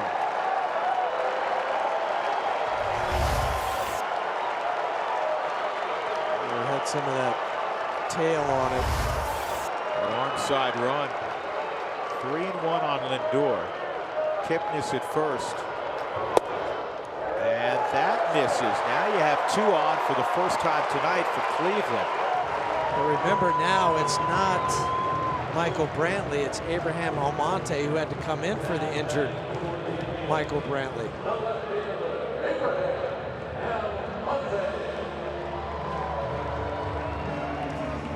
Abraham hitting .267 from the left side.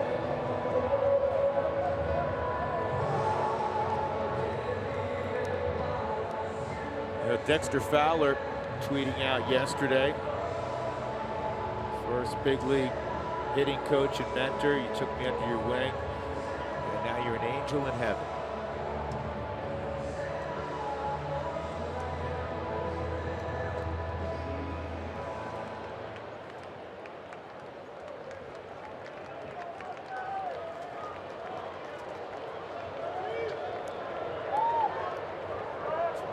year-old Abraham Almonte from Santo Domingo in the Dominican Republic. Stocky guy, 5'9", about 210.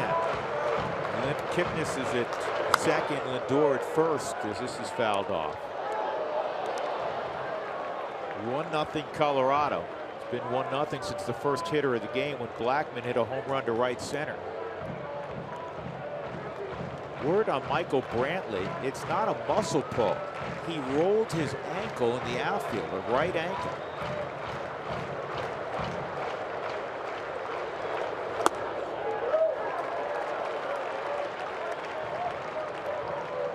I don't remember seeing that on that replay.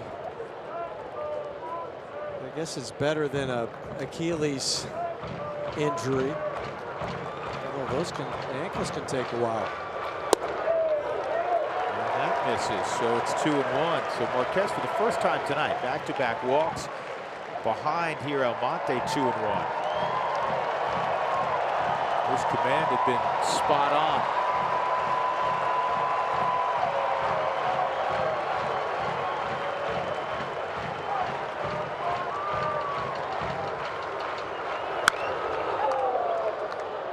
Fifteen pitches this inning, 10 out of the strike zone. You always love double play balls. You get one here, and I think it would allow Marquez to continue on in this game. Sneak out one more inning. Rockies are first in the major leagues in double plays. 2-2, big pitch. Curveball, rip, glove by Reynolds to the bag, safe. What a play again by Mark Reynolds. How many great plays has he made this year? Too many to count, and that was one of those ones that it was a game changer. That ball's that down the line, it's 2-1 right now. Without question. Without question, that would have scored Lindor from first. And if it wasn't for Lindor's savvy base running, of not really taking off immediately, that would have been a double play. Instead, he gets back just ahead of the dive of Mark Reynolds. This ball was hit so hard. Reynolds lays out for it. Watch how smart Mark is. And then he After gets the up. dive, he's getting up to eyeball Kipnis at second. And then he calls timeout, so nothing can happen. 2 outs. Jose Ramirez, fly ball center field and a ground ball to second. And he grounded out in the fourth. Lindor was at third. Strike one. It's amazing as you see Chris Russin getting loose. Not only what a terrific year clearly offensively Mark Reynolds has had, but with the glove he has been outstanding. And that's 0-2 on Ramirez. We got to take another look at that because we've seen dives to his right. This time it was a dive to his left. And they still have the thought to get up and maybe dive for the bag to try to double it up. Man, oh man. 0-2, and they go fastball. Out is the call at first by Doug Eddings. That's a great play again by Reynolds. Is Mark okay, or is just waiting for the review? If there is a review. I don't think there's going to be one. They're just waiting for a moment. Nope. There's no review. Yeah, they looked at it inside the Cleveland clubhouse. And they said he's out. Marquez works out of it. 1-3. How about Mark Reynolds' inning? Gets him right on the hip before the hand tags the bag. That was Mark's inning. You think? That was remarkable.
Colorado Rockies baseball on AT&T Sportsnet is brought to you by Southwest Airlines. Yes to low fares with nothing to hide. That's transparency.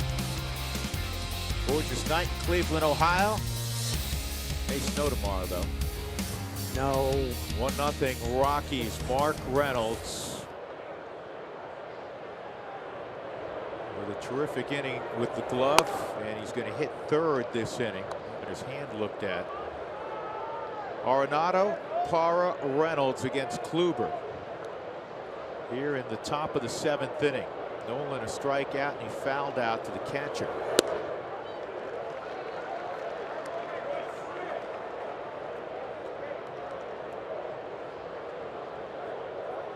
This is the kind of pitching matchup we expected coming into the game.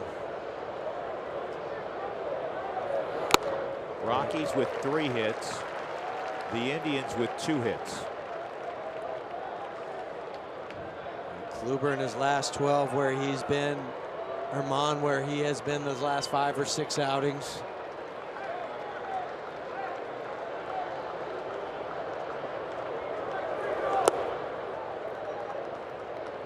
Kluber produces a swing and miss rate of almost 35%, which is the best in baseball. Just give you an idea what kind of stuff you're dealing with. And when he throws his slider, or some people call it a curveball, whatever you want to call it, he gets swings and misses on better than 52% of those deliveries. That's #1 in baseball. And he got one again right there. That was more of a cutter. The first 15,000 fans on Sunday, August 20th, will receive a Rockies baseball cap courtesy of Newmont Mining. That's why projections, Huey, are so difficult. Kluber, 4th round pick. Didn't throw as hard, didn't have as sharp a breaking ball when he was in the Padres chain. Some guys just find it later. I mean, Corey's not over the hill by any stretch. He's 31 years of age. Parra, a strikeout and a line out to center. Think about his 2014 season when he won the Cy Young, 18-9 with the 2.44 ERA. That was his first full season in the big leagues. His career whip is 1.11. This ball's well hit to center field. Zimmer going back, and he'll get to the baseball. So Parra twice has hit it on the button, nothing to show for it.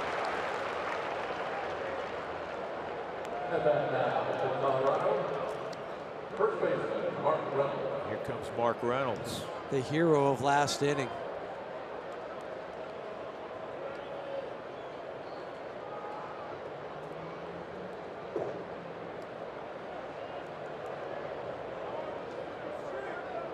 I wouldn't be surprised. You know, umpires love this game also. If Corey Blazer said to him, hey, that's a great play you just made. You okay? So you're shaking your hand.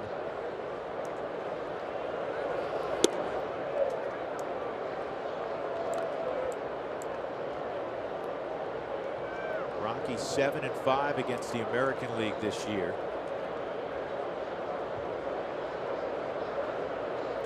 5 out of the last 6 in interleague. That's a strike. Cleveland surprisingly is 5-13. They've played really well against their own division. They've played really well against the American League, but 8 games beneath 500. 3rd worst record in interleague play this year. 5-13 outside. And you know, for the first time in years, the National League has a chance to win the interleague battle. When was the last time? 2004? 2003, the last time the National League won the season series inside 3-1.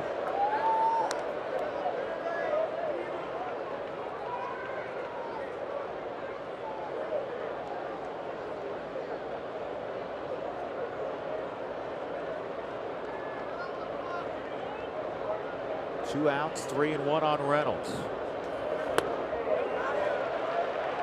That cut fastball is just a disappearing fastball.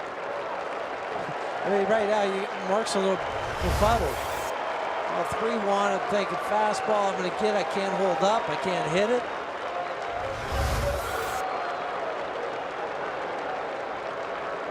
3-2. Oh, that's some good pitching. No other way to describe it. That's his 8th strikeout. A 1-2-3-7. 1-0 Rockies.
Limited baseball break brought to you by T-Mobile. We were discussing this a moment ago. The American League leads the National League 113-109 in interleague play this year.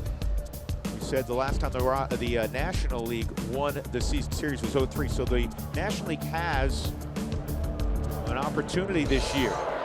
Rockies trying to put one in the left-hand column, and Marquez is still out there. His 96th pitch. A strike one in the 7th on Edwin Encarnacion. Strikeout, fly ball left field. He's ahead 0-2. I really like this by Buddy Black. I did too. You know what? He got out of that last inning. At least let him start this inning and see where it goes. You got 2 guys warming up in the bullpen.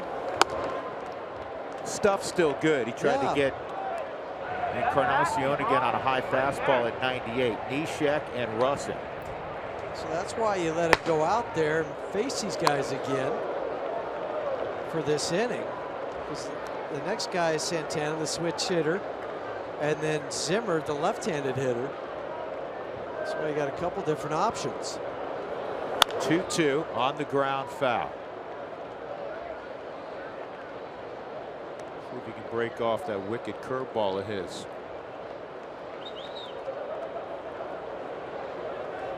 Cleveland was off yesterday after losing Sunday 8-1 to the Yankees. They're going to play 23 straight games. Look at it.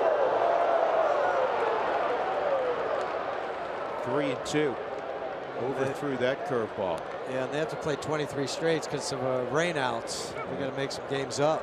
And in fact, they'll have an off day, but later on they have to play a doubleheader because of a rainout. So they're going to play 41 games, 41 days.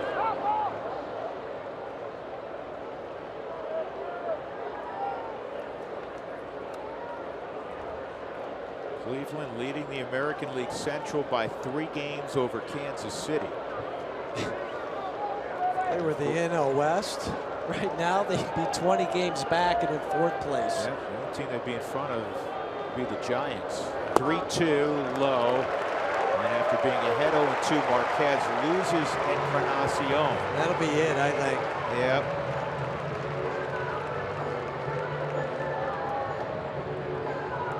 He overthrew those first 2 fastballs. And the same thing with the curveball. 103 pitches right now, a career high.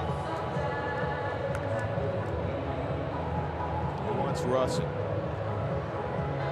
And 6 innings plus of outstanding baseball for German Marquez. That's 6 straight terrific starts for Marquez. 6 straight quality starts. 1-0 Rockies.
Here's our Kubota pitching performance, and for German Marquez, 6 innings plus, allowed only 2 hits. Struck out 3, walked 3, and all 3 walks in the last inning. He may have fatigued a little bit.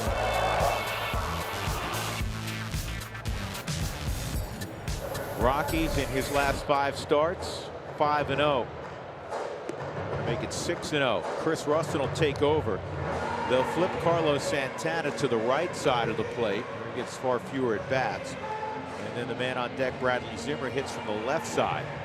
So those will probably be the only 2 guys that Chris would face with the righties, Jackson and Gomes. That'd be up to Nishak. But again, for German, had 5 ground outs, 10 fly outs, 3 strikeouts, as you mentioned, on those 103 pitches, and he matched Corey Kluber pitch for pitch tonight.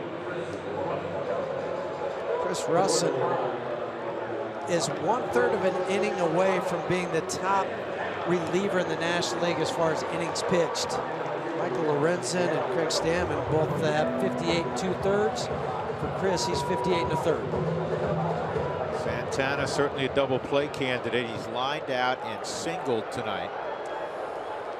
And this year, he's grounded into 9 double plays. And no first pitch strike. And no history between these 2. This will be the first time that Santana's had the opportunity to face Chris. Santana hitting .234 righty.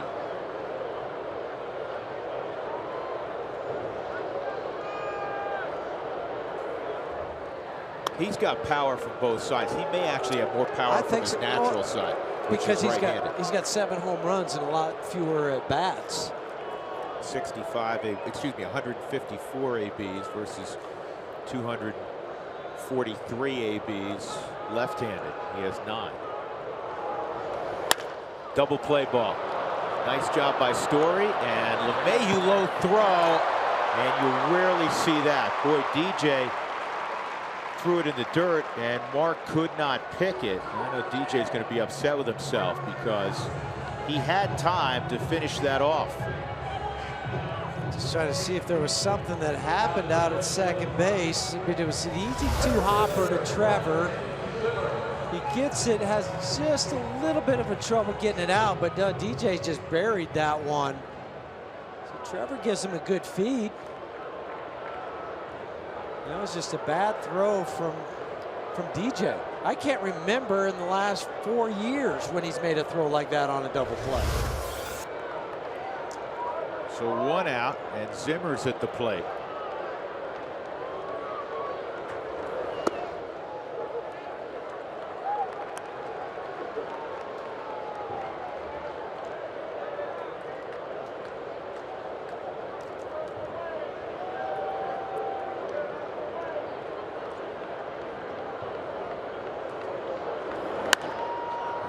this will be an easy play. Russin saying, I got it. Oh, man. Oh, smart.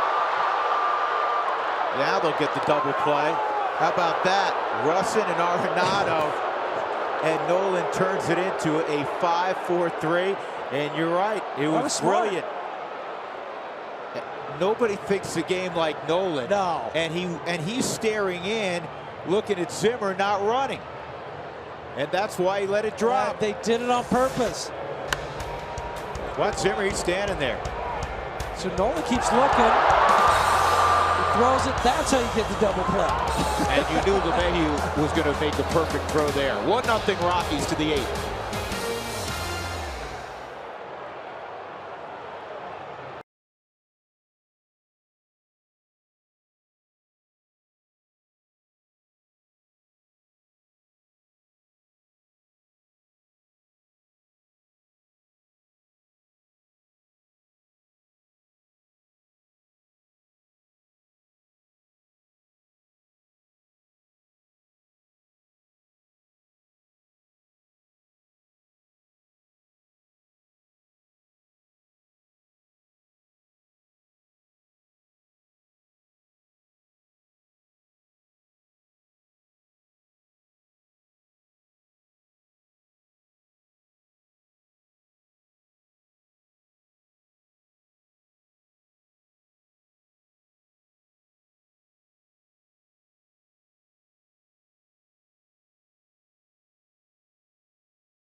Absolutely. And Ashley, thank you very much. Thanks to the Cowboy. Cargo leading it off. Rockies up 1-0. And he takes outside from Kluber to begin the 8th inning. If you are wondering when the run scored, if you were 3 minutes late to your television tonight, you missed it. Charlie Blackmon will lead off home run. Second pitch into the game. Cargo pops this one up down the right field line. And Kipnis going out and makes a difficult play in front of Austin Jackson, 1 out.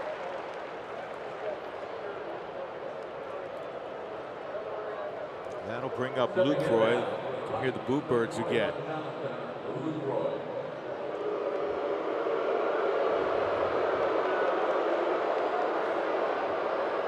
Are they saying Lou or Boo? The latter. Okay. Jonathan tonight a ground ball to third and a strikeout. 3 for 9 in that Philadelphia series.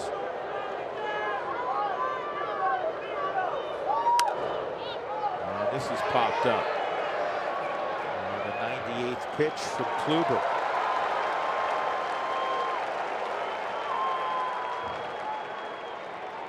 Raimel Tapia has one of the 3 hits for the Rockies.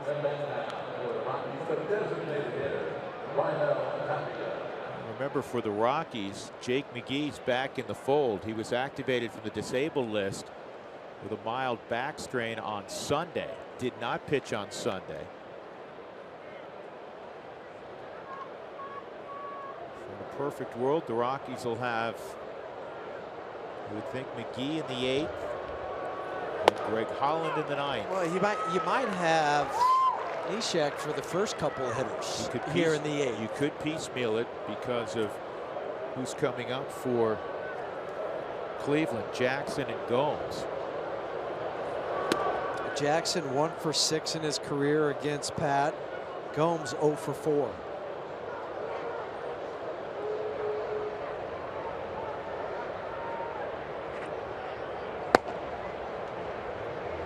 And that is the thinking right now of Buddy Black. 1-2 on Raimel Tapia.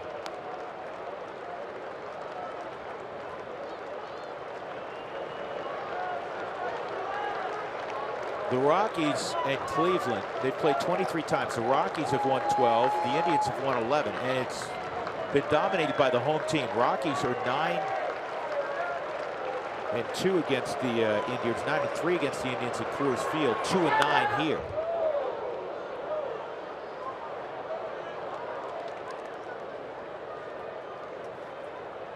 It was 2014 the last time the Rockies were in Cleveland. 2011 before that.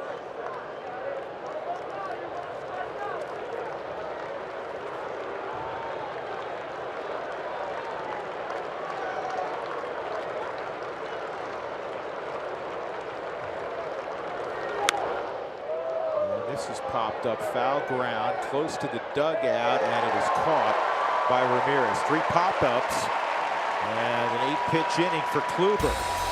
Middle of the 8th, the Rockies lead it 1-0.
Here's our Cooney Lexus look back. First hitter of the ball game is always Charlie Blackmon on the road, and he takes Corey Kluber deep.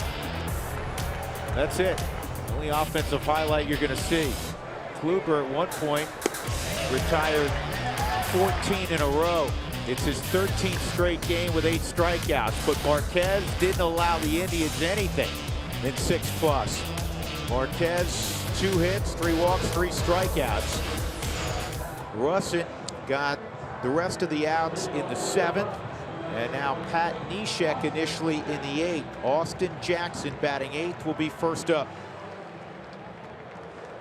Pat's pitched into some bad luck since coming over in the Rockies uniform. Some seeing eye base hits, had one bloop to left field that dropped in between Trevor and Gerardo for an earned run. Ball down the line the other day, just hit just fair. And his first pitch at 88 with sink on it from that different arm angle. In there for a strike on Jackson. Strikeout and a fly ball to right field for the former Tiger.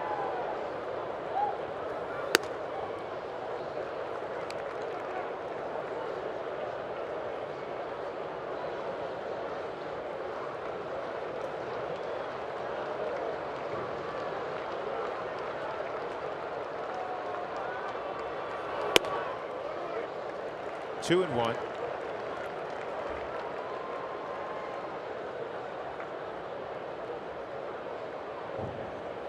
Indians a solid team. You know that from a year ago. Second in the American League in hitting, second in ERA. That's loud but foul.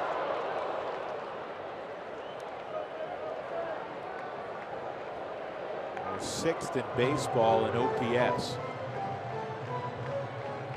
But their outstanding bullpen's been compromised with Andrew Well, Miller. when you don't have that piece out there. And also their lefty specialist, the 3-year Rocky Boone Logan. Boone's done for the rest of the year. 2-2.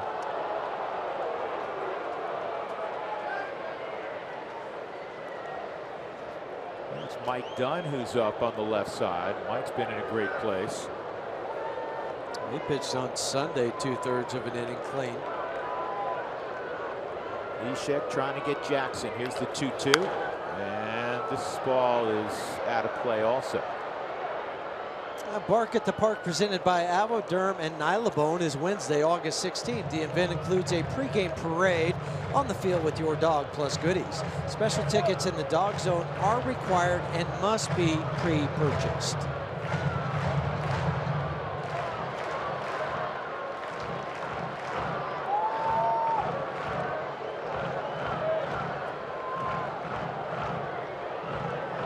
Ishek ready. 2-2. Center field well hit. Charlie's got room on the edge of the track. 1 out.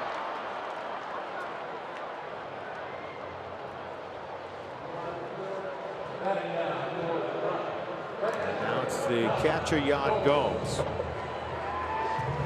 As I said a moment ago, Gomes 0 for 4 career against Pat.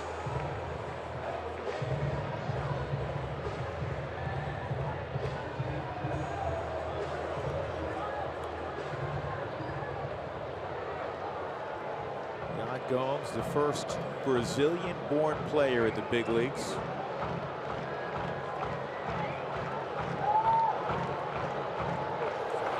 There's a strike, makes his home now in Todd Helton territory in Knoxville.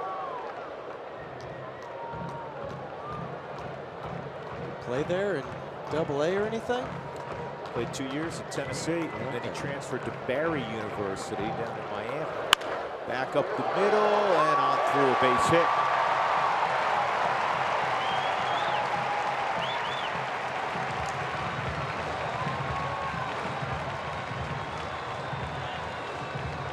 Here comes Buddy.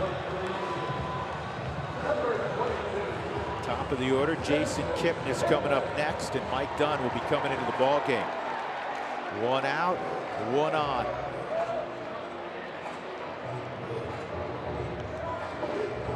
8th inning, 1-0 Rockies, only 6 hits.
Rockies up 1-0. If you're anywhere in the Midwest, you got to find a way to Cleveland and see the Rock and Roll Hall of Fame. More than worth it. Our CenturyLink High-Speed Challenge question.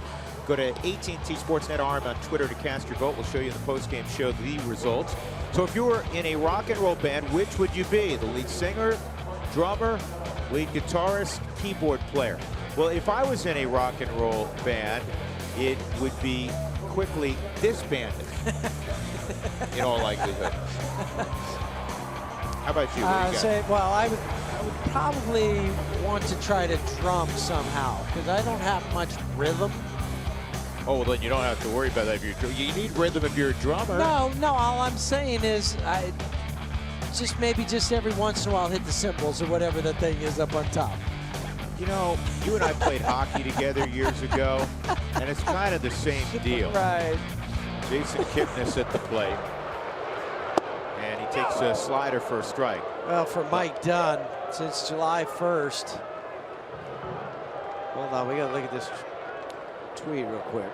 Dougie That would being be a roadie for the Grateful Dead in another life. Isn't that the truth? That or widespread panic. We may lose him still to widespread panic. Here's the 0-1. Check it. Oh, what I was going to say about Mike Dunn since July 1st in 14 games, 12 innings. He's only given up 5 hits, 1 run for an 0.75 ERA. Kipnis and then the switch hitting shortstop, Francisco Lindor. 1 out, Gomes at first, bottom of 8. DJ can't quite get there, and Gomes will go first to third.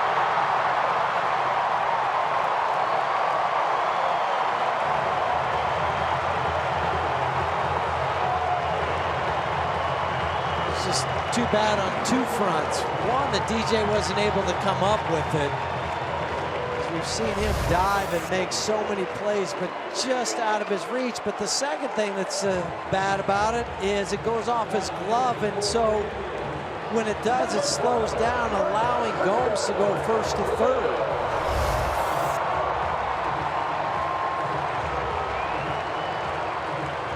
Lindor tonight lined out sharply in the first inning to Nolan. He doubled on a 10-pitch at bat against Marquez off the bottom of the wall in right center field, and then he walked. Tough man to double, a little easier obviously from the right side. 1 out, first and third. He's hitting up 90 points higher from the right side, 329.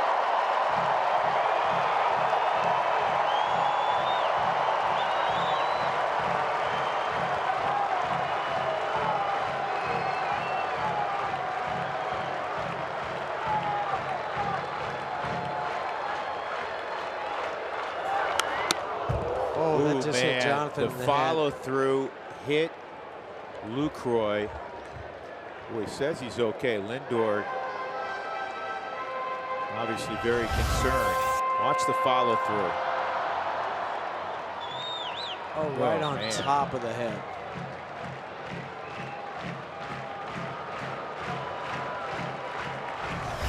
Guys who fly their top hand, there's nothing wrong with it, but you'll see that because they're getting such extension. 1-1, 2-1.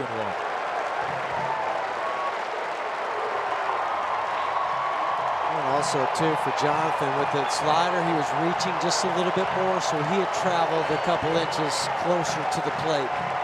So it was just a bad combination.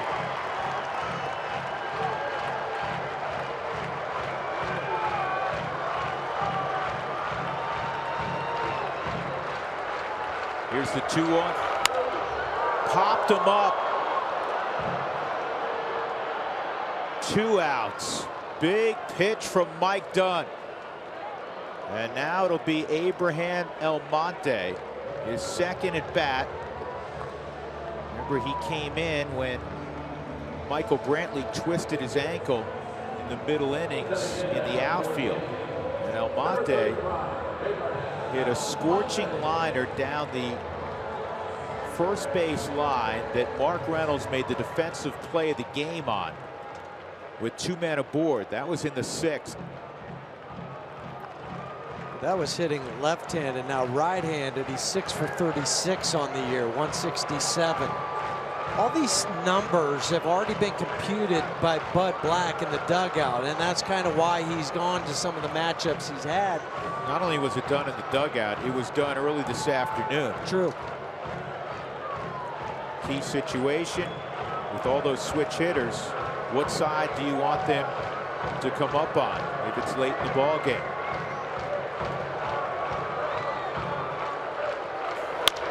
Bouncing ball, tough hop, and they get the force, and Mike Dunn works out of it. Story to LeMahieu will go to the 9th. It remains 1-0 Colorado. Great job by Mike Dunn.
So well pitched by Marquez, so well pitched by Kluber. Well, let's go back to the play that ended the inning. You played shortstop a long time. I thought he was going to come get it and ends up staying back, but he got back and then had to catch it about mid chest area. That is not an easy play, and Trevor comes through with a ending inning play.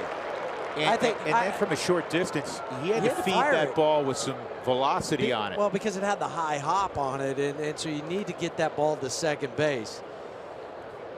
Wow, what a job of a pitching performance from Mike Dunn. Well, Mike's been terrific the last month plus after scuffling a little bit coming off the DL when he had that back strain.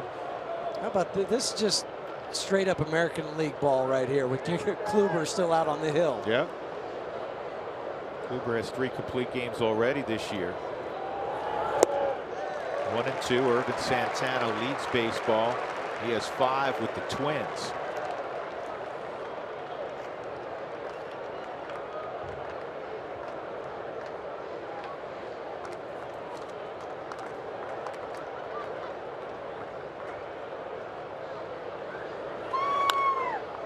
Watch Charlie. Charlie on the on-deck circle. That ball was off the end of the bat from Trevor. Story, Blackman, LeMahieu.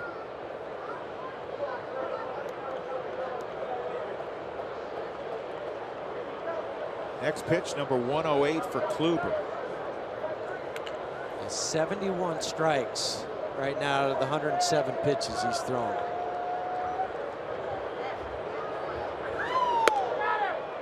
Just missed 2 and 2. Not even close on the Subaru strike zone. His season high 120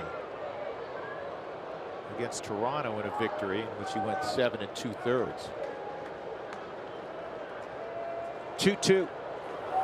Off the that was off the plate. Yeah, same spot as the pitch before.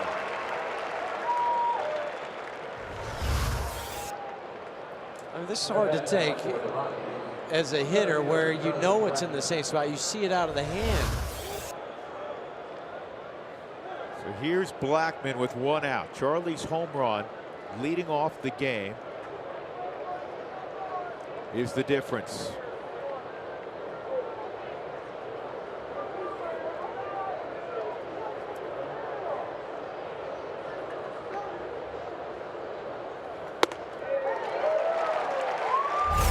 Back in the first inning, second pitch of the game. Charlie takes Corey Kluber deep for his 26th home run, 73rd RBI. The ball traveled 393 feet.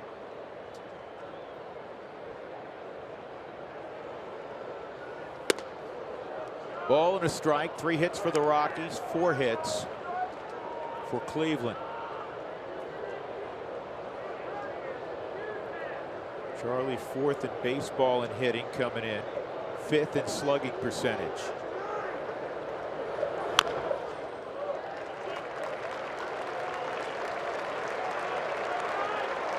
Really nice Tuesday night crowd here at Progressive Field. Gorgeous night in Northern Ohio, and they've been treated to some outstanding pitching. They're used to it from Corey Kluber. They probably didn't know a whole lot about Herman Marquez. They do now. Exactly.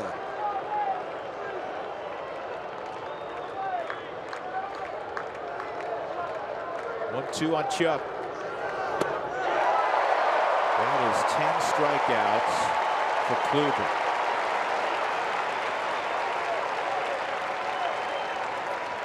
Who Wants Tacos? Fans, follow us at AT&T Sportsnet RM on Twitter to receive alerts for the Rockies Taco Special when the Rockies score 7 in a game.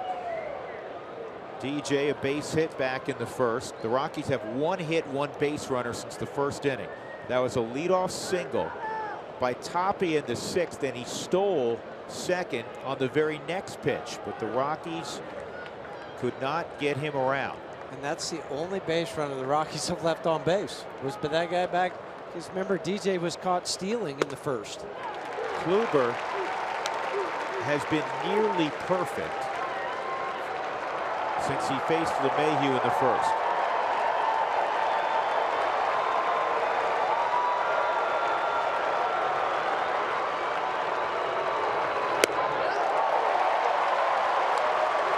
It'll be interesting to hear what guys say about Kluber's stuff versus Barrios, who they faced with Minnesota earlier, James Paxton of Seattle. When you think about the real dominating performances of pitchers thrown against the Rockies this year. The good news is the Rockies lead at 1-0. And Kluber strikes out the side in the 9th. He wasn't fatigued at all. Greg Holland time when we come back. 1-0 Colorado.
Colorado Rockies baseball on AT&T Sportsnet is brought to you by Southwest Airlines. Say yes to low fares with nothing to hide. That's transparency. By UC Health, live extraordinary. And by the Wyoming Office of Tourism. Wyoming is full of adventure. It's time to find out if you are too. That's why travelwyoming.com. What a ball game tonight at Progressive Field. The Rockies looking for 3 more outs, up 1-0 in Cleveland. And naturally, it will be Greg Holland. He'll face the cleanup man, Jose Ramirez, Edwin Encarnacion, and Carlos Santana. 3 big bats for Cleveland. And Greg trying to bounce back from just his second blown save all year. That came on Sunday against Philadelphia. A little hard luck, too, in that one. Well, there was some that seeing eye base hit up the middle that went off the bag, off a glove. Well, that guy gets a double on it. But if there's one guy that you know that can put things like that out of his mind, it's Greg Holland. Ramirez 0 for 3 lifetime against Holland and a first pitch strike. Remember, Greg pitched in the same division for a number of years as Cleveland, and he was an all-star with the Royals.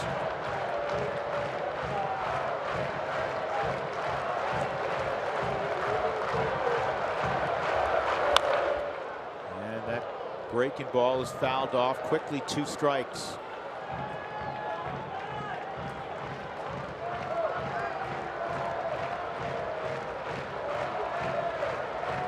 Along with a great arsenal, just the perfect mindset for a closer, as you alluded to. Greg Holland pushes delete, moves on.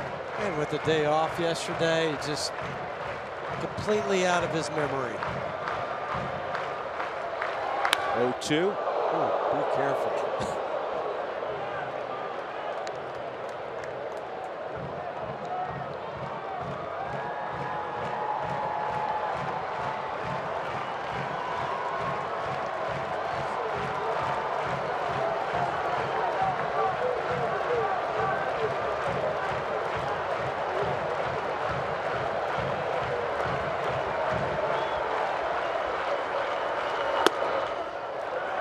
1-2.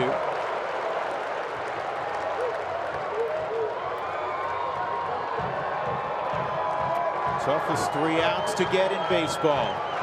25th, 26th, and 27th.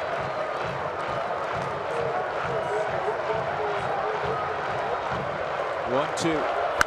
Popped him up. Story shuffles his feet and waits. 1 out. Kids big and small, be sure to visit the Aero Arcade, presented by Aero Electronics, located in the interactive area on the main concourse in center field. Next up, the dangerous Edwin Encarnacion, for 2 and a walk, 2 for 4 in his matchups against Greg Holland.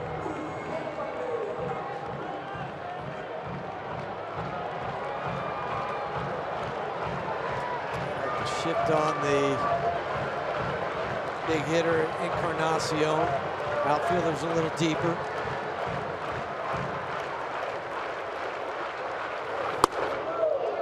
Fastball at 94, inside, ball 1. 1-0 Rockies.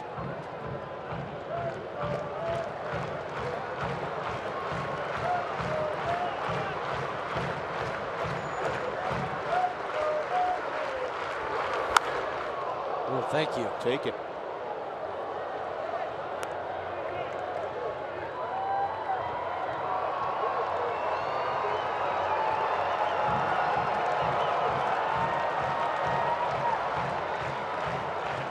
I think you'll see that split slider combo coming up in the next 2 or 3 pitches.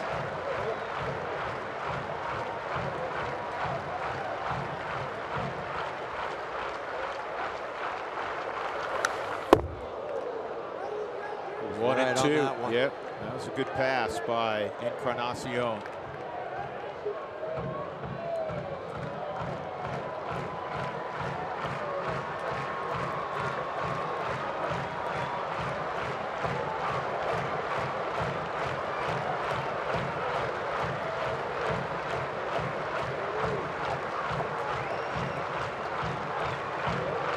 One-two. That's out of play over the Rockies dugout. Encarnacion smells his bat too, like Tapia does after a foul ball.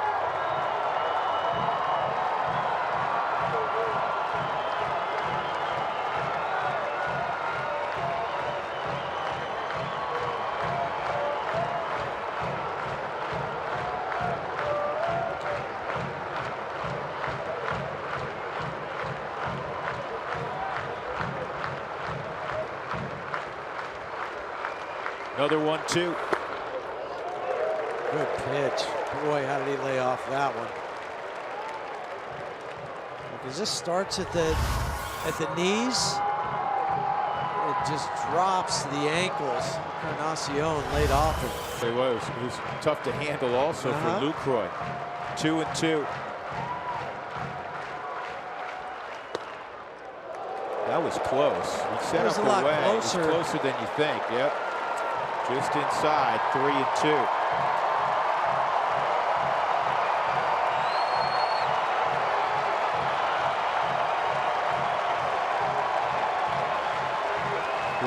Two on Edwin Encarnacion.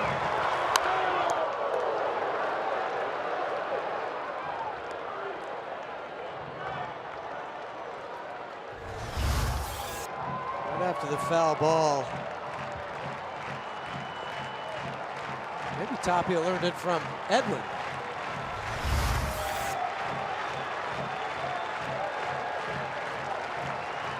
One out.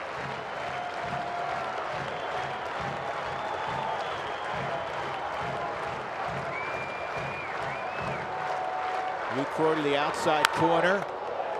And just a little off the plate. Encarnacion swung at it.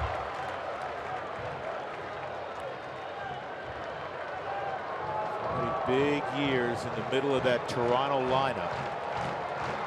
Signed a 3-year deal in the offseason to become an Indian.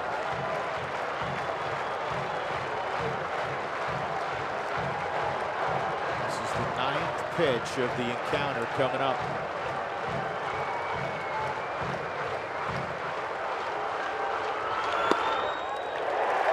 Ball 4. Tying run to first. I think you got a pinch run for him. This will be Geyer pinch running.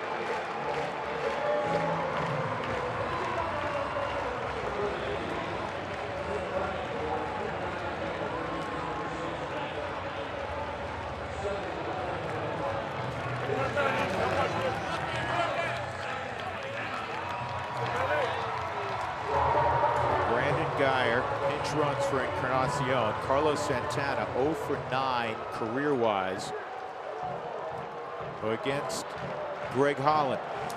Geyer a couple stolen bases this year. Much better speed than Encarnacion.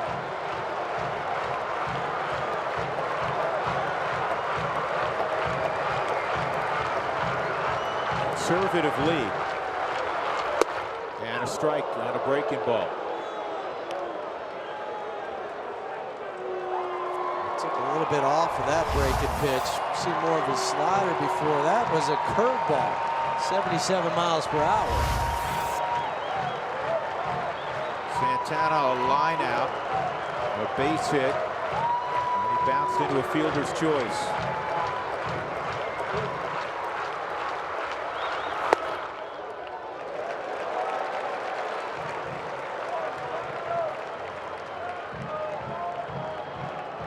We saw on Sunday, Drew, with Philadelphia and their first baseman, and how he'd only come off a step. Mark's doing the same thing, so there's going to be no doubles down that line. If he does happen to hook it, Mark wants to make sure that he stays close enough to that line. So it'll be one step square up.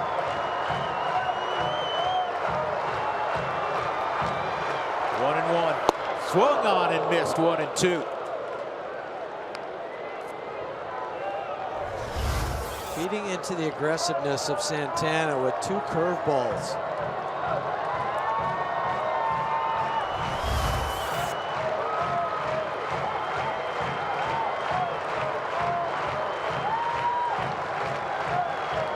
Dangerous man. He hit 34 home runs a year ago.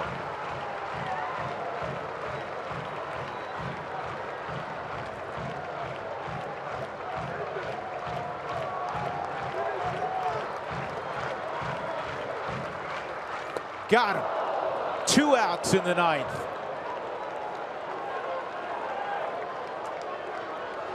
Two gone, and that'll bring up Bradley Zimmer.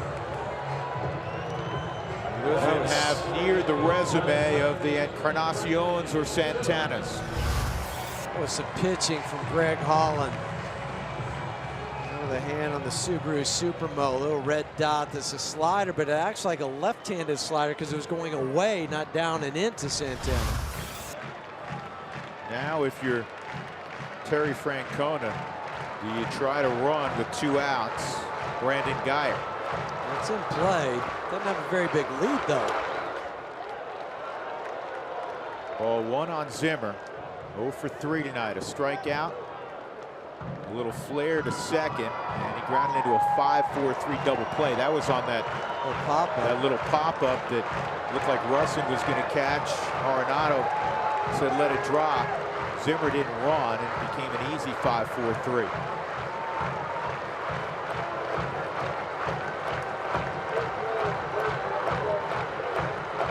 Two outs in the ninth, 1-0 Colorado. Here's the 1-0. That's 2-0 on Zimmer.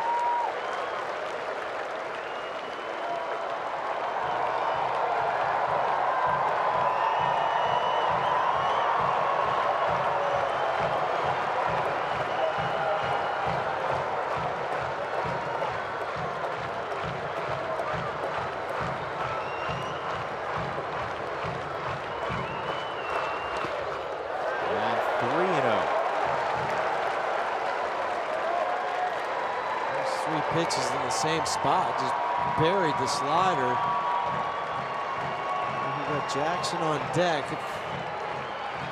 If Zimmer reaches, Jackson's 1 for 9 against Holland in the previous matchups. He's going to do everything he can to end the game right here. You don't want to push that tying run to second. 3-0, and he lost it on 4 pitches.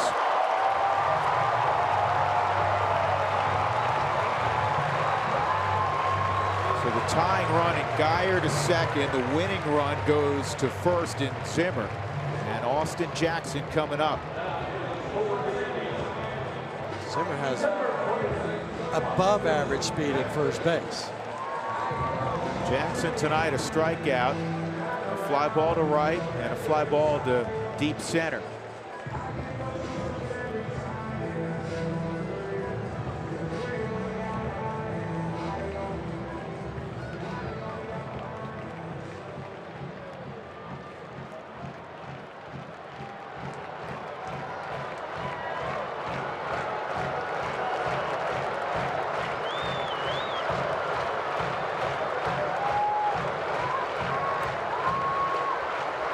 Swung on and missed. 0-1.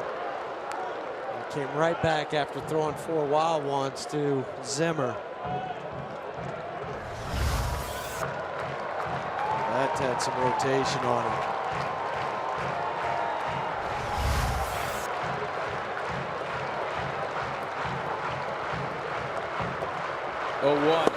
Oh, 0-2. You don't have to do anything different. Throw it right in the same spot, same speed. I was going to say, if you could duplicate that pitch or the previous one, either one, game over. Yeah, you'll be shaking hands. Doesn't have to be any better than that. Just throw the same one. 0-2 on Jackson. Oh, that was a great pitch too. That was. Just got a piece of the baseball.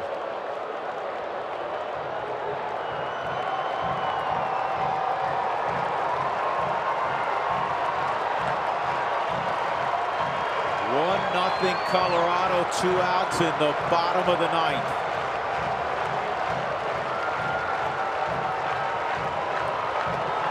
'26th pitch coming up for Greg Holland.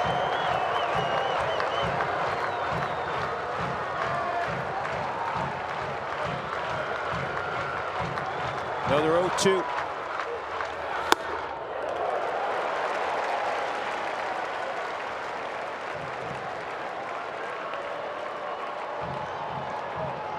the eye level, stood him up a little bit, couldn't get him to chase on the high heater. I think we're back to the slider.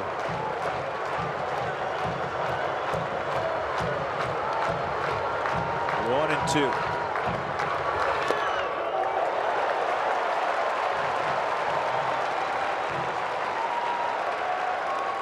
People always wonder, why are these the hardest 3 outs to get?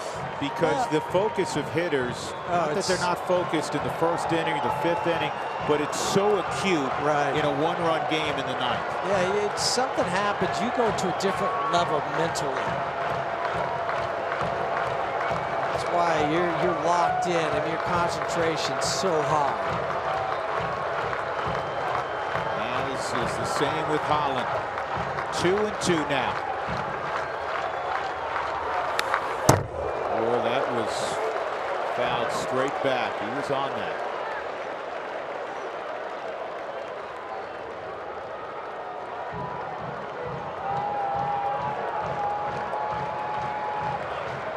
DJ's going to come in for a moment, which means Lucroy will go out to make sure that the signs haven't been stolen by Geyer, who's been out there for several pitches now. And even if they haven't been, you're still telling him that we're aware of you, and there's a possibility that they might have changed it up. They necessarily didn't change it up. But to have the conversation, there's no way Geyer can pass on a sign. Right. If he thinks he thought knows. he had it right now, he can't at all.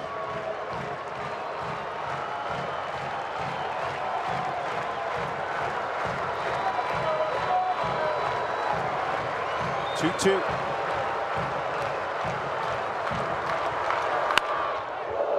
Look out, Mike Sarbaugh, the third base coach for Cleveland. And in the camera well down the third baseline.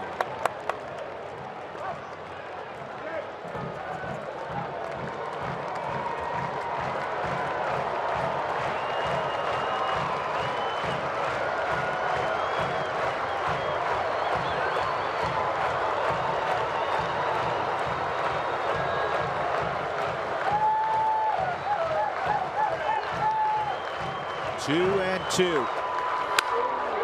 Flare to center. Can Charlie get there? He lays out. He cannot. The game is tied. Stopping at third is Zimmer on a looping single just out of the reach of Blackman. And it's 1-1.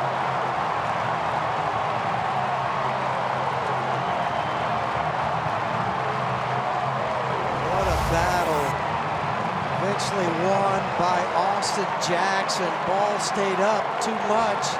And then for a moment you thought Charlie was going to be able to lay out. And he comes within a foot of making this play and dive. But Cargo backing him up, gets the ball back in. I thought off the bat that he's going to hang up there and just die. Man, what a heartbreak.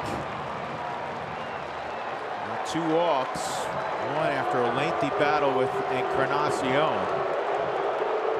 And for the second straight outing, a blown save for Greg Holland, who had been nearly perfect all year. Jackson has tied it. Yan Gomes at the plate with the winning run 90 feet away.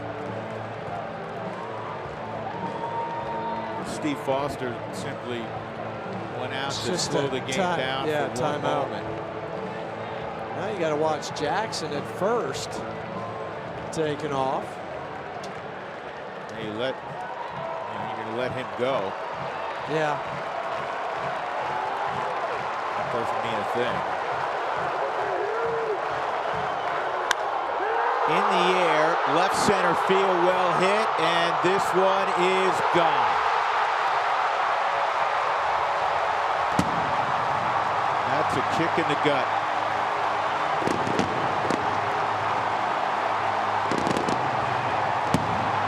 A 4-1 walk-off win for Cleveland. The Rockies were 1 out away.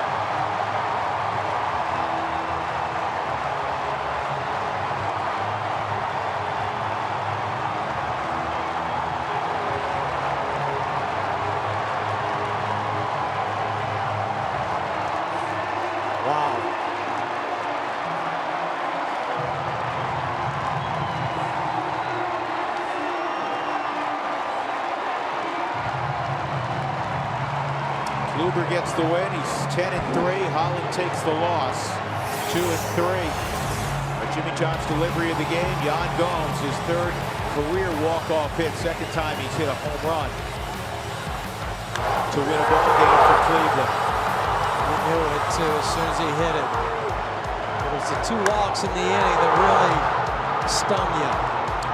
And he was ahead of Encarnacion. That is a tough pill to swallow. 4-1, the Rockies fall in Cleveland in the bottom of the 9th. Let's go to our Denver studios. Here's Jim.